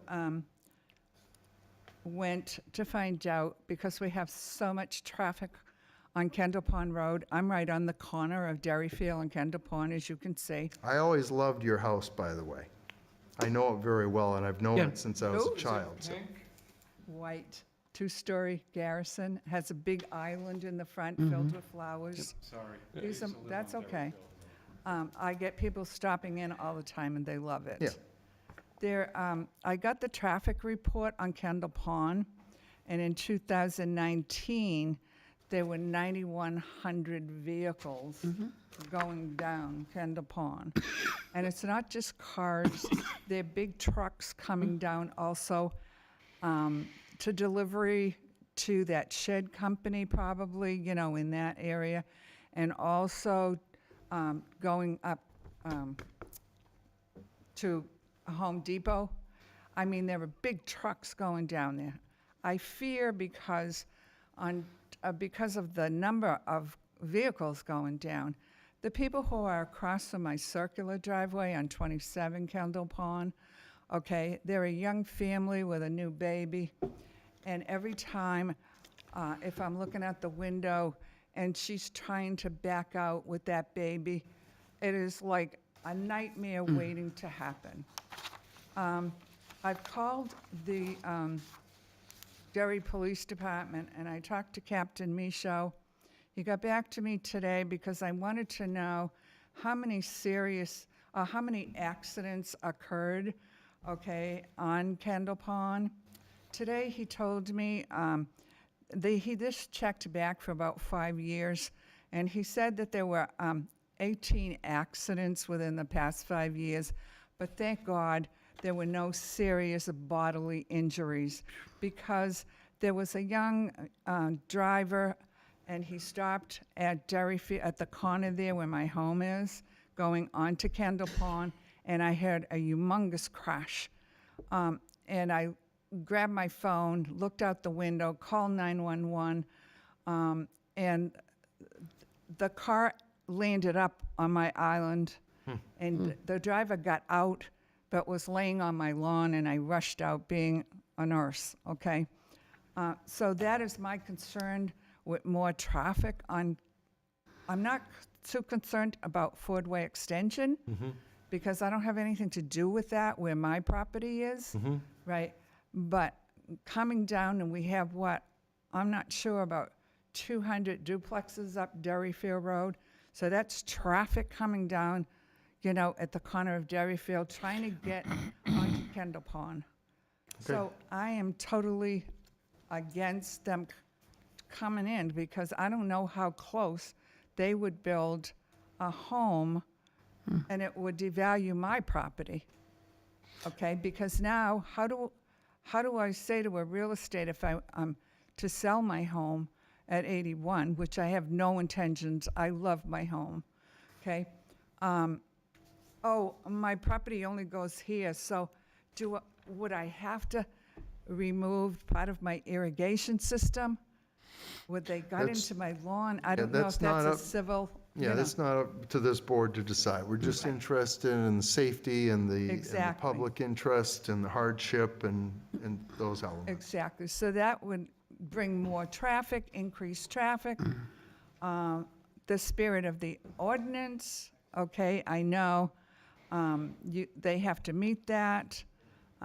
It would have, to me, a significant adverse impact on our neighborhood.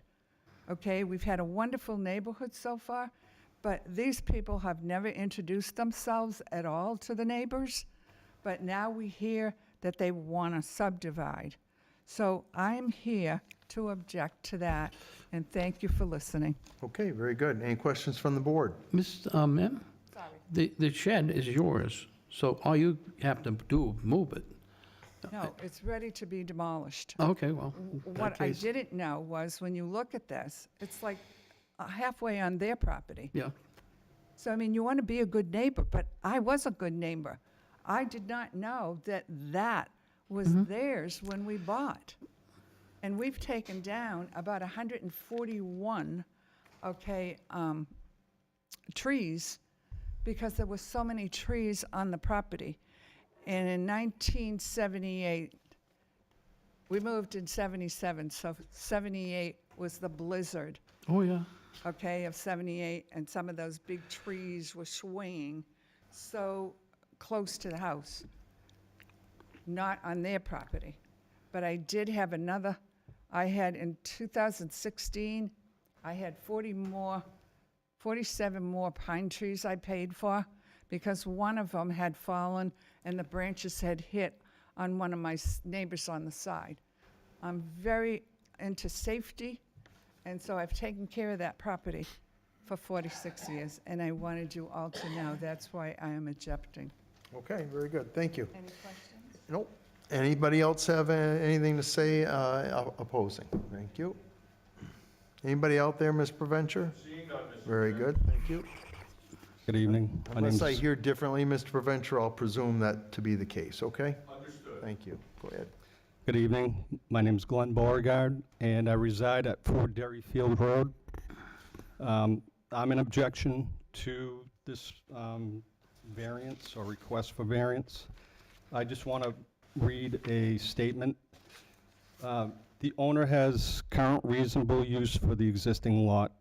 By granting the variance request, it will change an existing conforming lot into multiple non-conforming lots. As the current lot is conforming, there is no hardship to be relieved.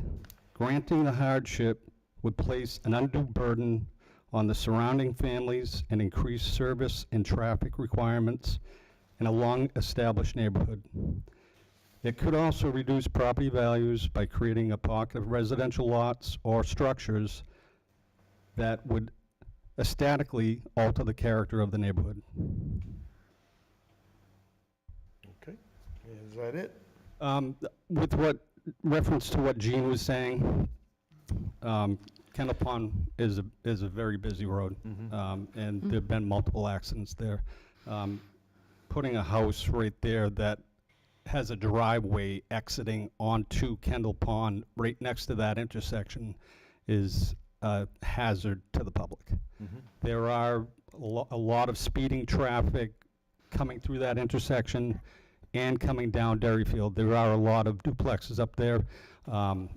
We have 14 single-family houses on the road, but the majority obviously are duplexes, and people race around there. So neighbors across from Gene, they are at risk already, and I think introducing another driveway onto Kendall Pond is only going to heighten that.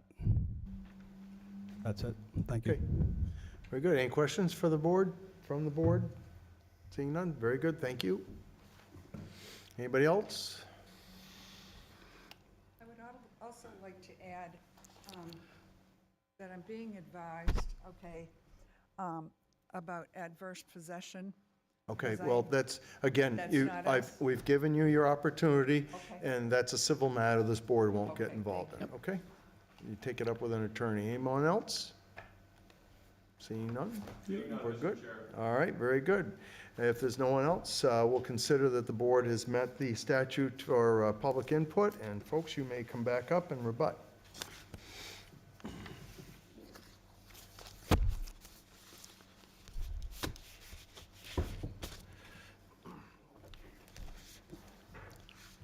Mr. Boudreau. you Okay, care- my only suggestion maybe, or rebuttal, is the intersection right there is a stop sign. It's a four-way stop sign, right?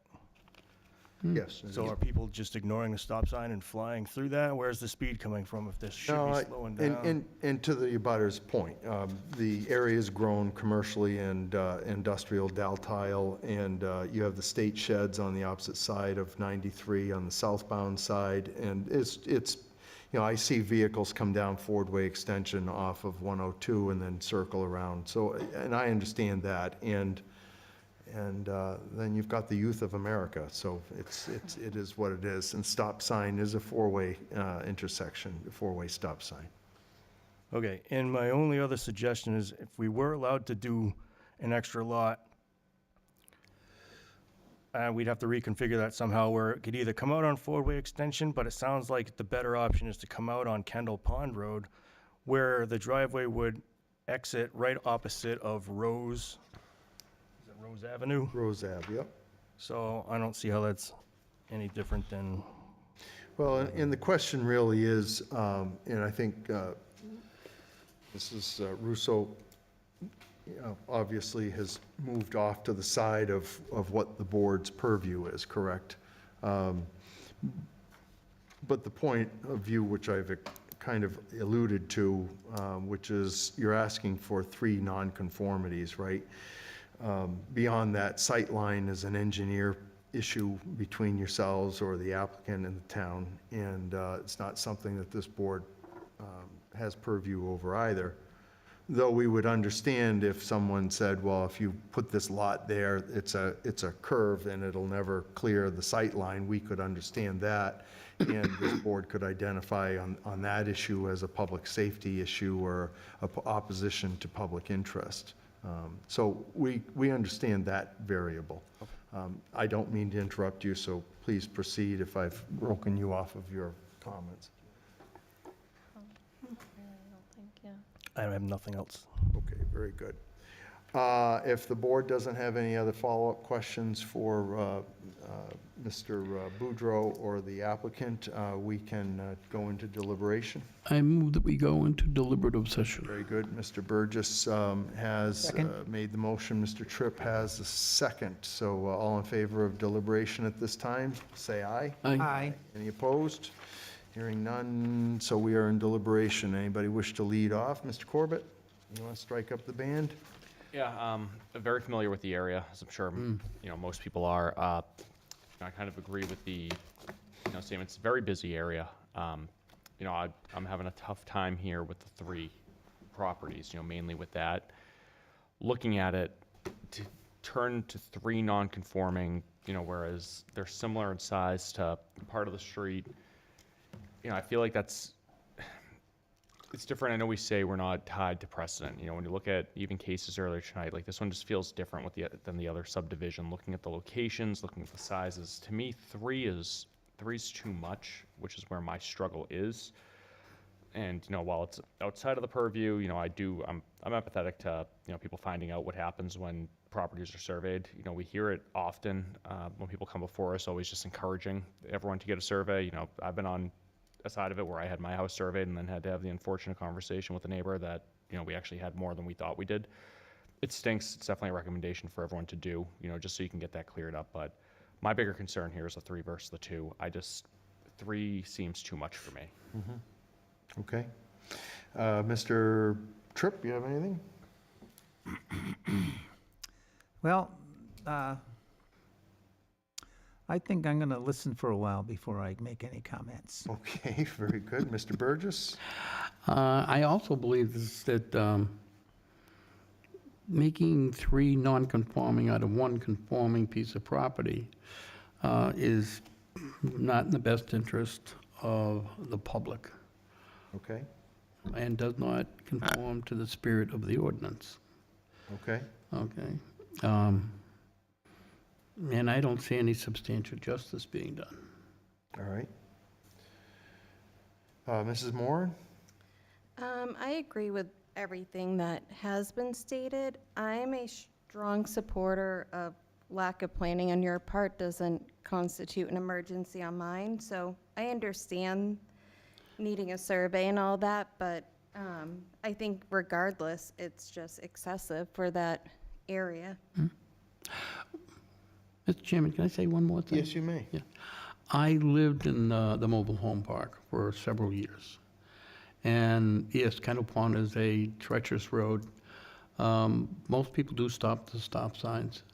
But yeah, every time I went out the door, if I had to go down 102, I went down Kendall Pond and went up Gilchrist.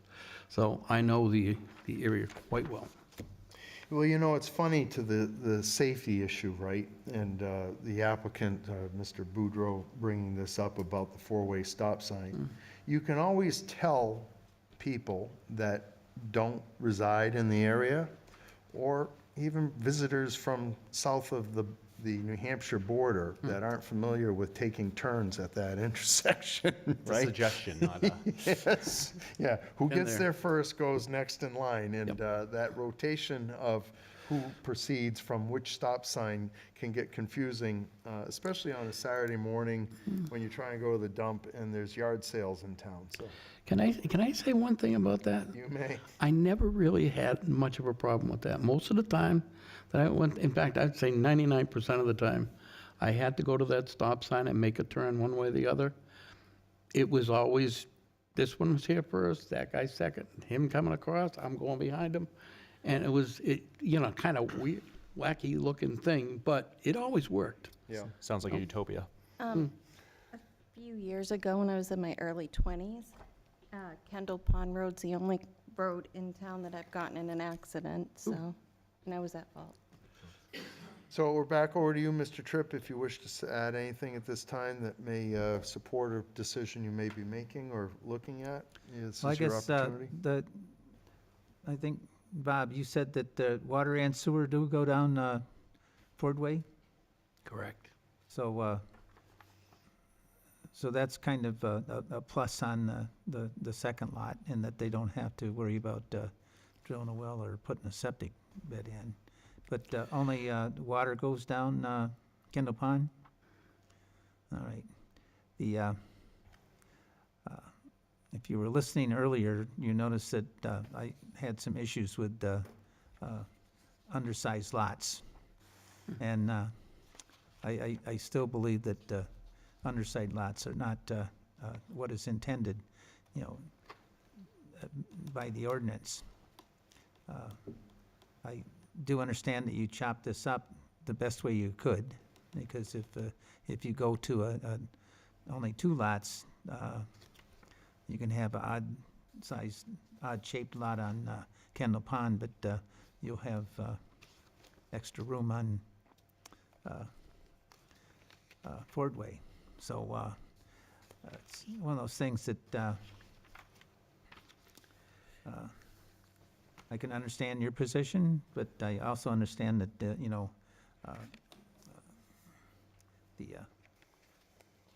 the ordinances are here to prevent, you know, too much density in an area where there is a lot of traffic. You know, adding another 2 homes is not going to increase it that much, but it will increase it somewhat. And I agree with you that the Fordway traffic, the stop signs, most people will stop. Yep. I remember when Chutes Corner, that was like 5 roads coming in, and that was crazy. Mm-hmm. You know, I'm glad they put a stoplight in there. But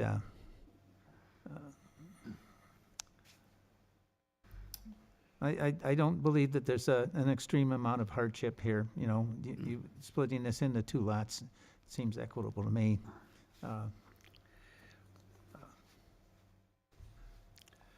Okay. Ms. Moran, did you get your piece in? I did, thank Okay, you. very good. So that being said, let's see about structuring a motion. We have, subject to obtaining all state and town permits and inspections, and subject to planning board approval, whether this were to prevail or not, and the subdivision did take place in a different way, planning board would be a necessary path anyway. So, but that, we have those 2 conditions on here. Is there anything else anyone would think of that they'd want to structure in the affirmative as a condition to this motion? No, no gestures, okay, very good. That being said, we have this, the motion is structured, and we can take a motion to come out of deliberation. I'll make that motion, So Mr. moved. Chair. Oh, second. Thank you. Mr. Corbett has the motion, Mr. Tripp has the second. All in favor of coming out of deliberation, say aye. Aye. Any opposed? Hearing none. Mrs. Moran, you have a motion to read. I do. I make a motion on case number 23-122, Scott D. Boudreau, owner Martin P. Pakakowski, I am going to ruin it, Pakakowski, Pashakowski. yep, and Liana J. Newcomb, to grant a variance to the terms of Article 6, Section 165-46.c.1a, 2, and 3 of the Town of Derry zoning ordinance to allow the property to be subdivided into 3 lots, with each of the proposed lots to contain less than the required 1 acre, and one of the lots to have less than the required 125 feet of street frontage and lot width. 75 Fordway Extension, parcel ID 21009, zoned MDR, as presented with the following conditions. We have 2. 1, subject to obtaining all state and town permits and inspections. 2, subject to planning board approval. And that concludes the reading of the motion. It needs a second. I'll second. Mr. Corbett has a second. That motion's on the floor, therefore, let's introduce the finding of fact. Finding of fact for case 23-122. Board found that the property is located in the medium-density residential district, MDR. which requires a minimum of 1 acre in area and 125 feet of street frontage. All 3 lots proposed are less than 1 acre, 0.62, 0.68, and 0.53, and the proposed Fordway lot will only have 100 feet of frontage. If approved, the planning board approval will be required. The board also includes all facts found in the meeting minutes for this application and incorporates all meeting minutes into its finding of facts and decisions. Very good, thank you. Anybody have any discrepancies with the finding of fact? Very good. All in favor of moving this motion for a vote, say aye. Aye. Opposed? Hearing none. Let's poll the board. Mr. Burgess. I'm going to vote no. I think the variance will be contrary to the public interest. I also believe that the spirit of the ordinance is not observed. And there's no substantial justice into dividing one lot into 3 non-conforming lots. And little enforcement of the provision is not a hardship on this piece of property. There are other things they might want to do, but they can't, 3 lots is too many. Very good. Mrs. Moran? Chair, I also vote no for the reasons stated already, but I also feel it's excessive and it would create its own hardship. Very good. Mr. Tripp? I'm going to vote no. I believe that the spirit of the ordinance is not being observed. The creating 3 undersized lots out of 1 conforming lot is not in line with the ordinance. Very good. Mr. Corbett? I'm also a no. My main reason is the spirit of the ordinance. I just have a tough time approving 3 non-conforming lots. I think other options are out there. Very good. The chair will simplify it and just vote no based on hardship. I think reasonable use can be made of this property without having to create 3 non-conforming lots, though I understand and appreciate the wanting and needing of development of residential property, but this one seems excessive to me. So your application's been denied, obviously, by a vote of 5-0. If you're aggrieved by this decision or anyone else is, they have 30 days to ask this board for reconsideration. After that, recourse is to Superior Court. Okay? Thank you very much. Thank you. Have a good evening.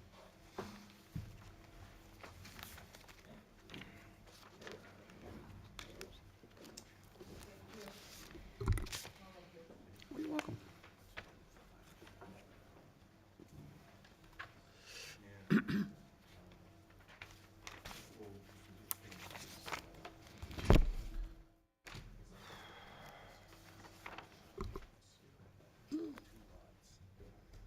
Would I have to come back here for 2 lots? For the variance still? Yeah, because chances are, however you can figure it in, still there's not quite enough there to get.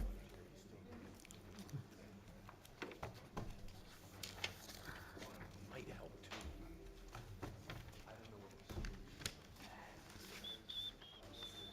Well, I can do this, cut it into 2. That's my newly acquired subdivision skills, right? See my skill sets here, right? What's happening? Yeah, go like this. Go like that. Even that, we'll give this more. I mean, it won't cut much because that's only 0.5. But if it goes straight, this guy has this. He's back there. Stuff here. Not done yet. I mean, he has no argument because this clearly is on that side. We're all set to go. Yeah. All right, let's. Get your land surveyed. That's what. Oh, I'm sorry, I we say all wasn't the trying time, to right? leave you out of it. But Just because it's empty doesn't mean it's. Yes. Yeah. So this one will meet almost everything. Frontage. Oh. Yeah, one of them would be 1 acre. Yeah, but one this of them will would be 0.9. Yeah, this will be 1 and this will be 0.8, 0.9. Perfect. They don't have to come All to us right. for that. I mean, they might as well go 1.9. But that would be a very. All right, so next case is 22-123. This is a rehearing request from James J. Yaretz III, revocable trust, and James Yaretz, trustee. Could we, folks, can we keep it down out there, please? Me. Who sat on this case? Can anybody refresh my memory? Me? Myself, Mr. Tripp, Mr. Burgess, Mrs. Moran, and yourself. Okay, all right, so 5 primary members will speak on this matter.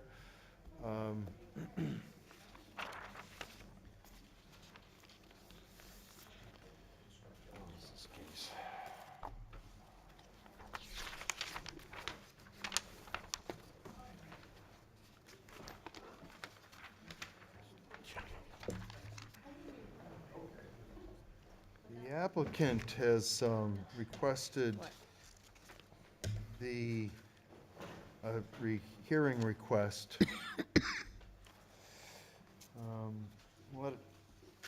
In that there was yeah, go ahead. Mr. Corbett will read the letter from the applicant into the record, please. To whom it may concern, my name is James Yaretz, and I'm the property owner for 179 Hampstead Road, Derry, New Hampshire, 03038. I had Lavelle Surveying present paperwork on the July hearing. I could not get on the teleconference to answer any questions or concerns. I am asking for a rehearing.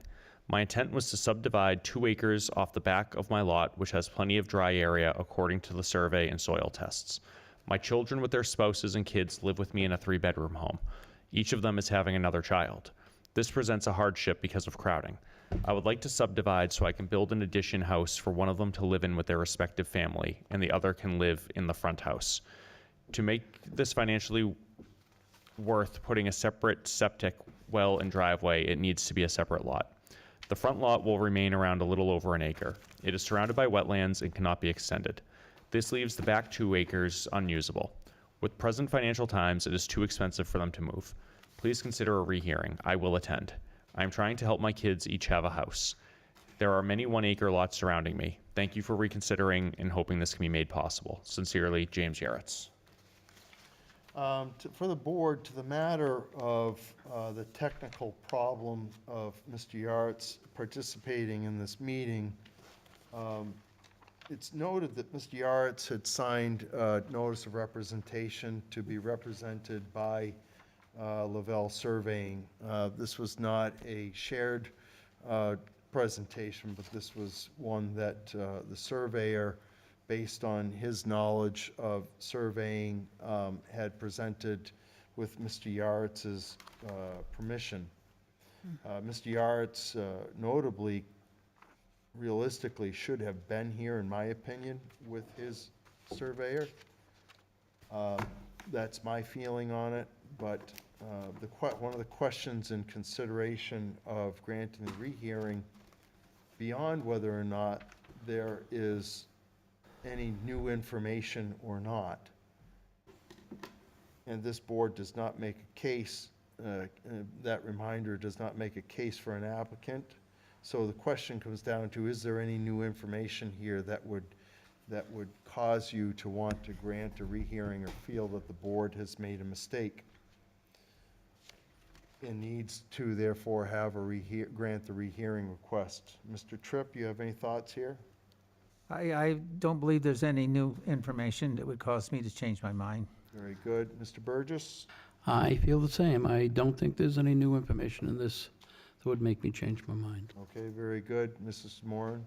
Chair, I agree with what's already been stated. I do not see any new information. Okay, and Mr. Corbett? I do not see it at this time. I think the applicant is attempting to raise a hardship concern that was not raised prior. However, I do not see it affecting the lot being usable. So at this time, I don't see the need for a rehearing. To your point, I think Mr. Lavelle, spoke to the 5 criteria, answered all of the questions. I didn't feel that there was anything that could have been that could have been enhanced with the additional commentary. Okay. Noting the consideration of the hardship that Mr. Yaretz has pointed out, just want to make clear that hardship is something that pertains to the geographic area, not to the personal aspects of family development. So that consideration I don't find as one pertinent to granting a rehearing based on that information, so. So therefore, we have our usual motion for rehearing, and I would ask Mrs. Moran to read that motion for the record, please. I motion to grant rehearing of case number 22-117, James J. Yartz III, Revocable Trust, James J. Yartz III, Trustee, variance to the terms of Article 6, Section 165-47.b.1 of the Town of Derry zoning ordinance to allow the property to be subdivided into 2 lots, with one of the lots containing 1.27 acres where 2 acres is required at 179 Hampstead Road, parcel ID 10005, zoned LMDR, and that concludes the reading of the motion. I need a second. I'll second that. All right, so that motion's on the floor. Let me just read in a finding of fact, which is that the applicant presented information he felt was pertinent to a rehearing request. That rehearing request was denied based on the fact that the notice or representation was assigned by Mr. Yaretz, and legal representation, and Mr. Yaretz stated that he had a hardship because his family and children were growing and were having children of their own, and so he was feeling that this was a hardship, which the board has pointed out is not related to the 5 criteria. Anybody have anything to add to the finding of fact? No. All right, and therefore, all in favor of moving the motion for a vote, say aye. Aye. Any opposed? Mr. Corbett? I vote no to the rehearing request, as I still don't see any fix to the size requirements. Very good. Mrs. Moran? Chair, I also vote no. I do not see anything new in the letter or the request. Very good. Mr. Burgess? I am also voting no. There's nothing that was said in that letter that changes what we had already voted on. Very good. And Mr. Tripp? I vote no. The letter did not contain any information which changes my decision previous decision. Very good. Okay, so that case, Mr. Yaretz can, if he Vote wish. for the record. What's that? Did you vote for the record? I voted no as well. You didn't see me write that? I voted no as well. So therefore, Mr. Yaretz can proceed to the Superior Court if he wishes to pursue this, and or the Housing Appeals Board, and take up his appeal in that way. Next on the agenda are the minutes for, I wasn't there. what date was that? July 20th, 2023. And, June 15th. no, July 20th. June 20th. I know. You're June two- 20th? Or June 15th and Is July it June 20th. 15th and July 20th? We have 2 sets of. I have not received any commentary from anybody as far as any We, changes. we didn't approve the June? That was June 1st. There was a June 15th. A typo Oh. on the other one. That was the June 1st minutes. I make a motion to amend the June 15th minutes to June 1st. No, we already, well, So have we not approved all of the minutes up to? the June, when, last meeting, Yeah. when Mr. Donlin was motioning to amend the minutes, he was commenting on the June 1st minutes, because he had changed those. Where's my agenda? I'm confused. Okay, so you still need June 15th June approved? 15th and July 20th, Okay. Okay. which Uh, I Ms- included, I Okay. sent those out, and I've heard no responses back. Very good. So June 15th, all in, somebody want to make a motion Make a on motion to approve. It's June submitted. 15th? Okay. Mr. Moore, Mr. Corbett made a motion to approve June 15th, 2023 minutes. Could I have a second, please? Chair will second it. Very good. All in favor? Aye. Aye. Approval, motion to approve the minutes from July 20th, 2023. Chair, I'll make a motion to approve the July 20th, 2023 minutes. Very good. Could I have a second, please? Mr. Donlin. Mr. Donlin has a second? Yes? Yes. Okay. All in favor of approval of those minutes? Okay. Aye. Aye. Is that unanimous? I wasn't here on the 15th, so I don't get to vote. We're on to July 20th. We're on July 20th. That was We haven't got Are to you July all set? 20th. Good. Okay. All in favor of those, that motion for July 20th approval, say aye. Aye. Any opposed? Hearing none. We're off of our summer schedule, We, which is good because some of us are getting rusty at this. did we do July 20th? We just did. Oh, I missed that one. Sorry. I thought we were still on June 15th. Well, we could tell that, but I'm we, confused. Wake up, Donald. I think he It's tired. tunes my voice Past out. my, Like, past my bedtime. All right, motion to adjourn? I'll make the motion to We adjourn, do have other. if you wish. we have any cases in queue, Mr. Mackey? I'll take my motion. Nothing's come in yet, but there's another week before the cutoff, so I suspect something will probably wander in. A couple of applications floating around out there. You're gonna see a couple sheds soon. All right. Well, then I'll see you all in September.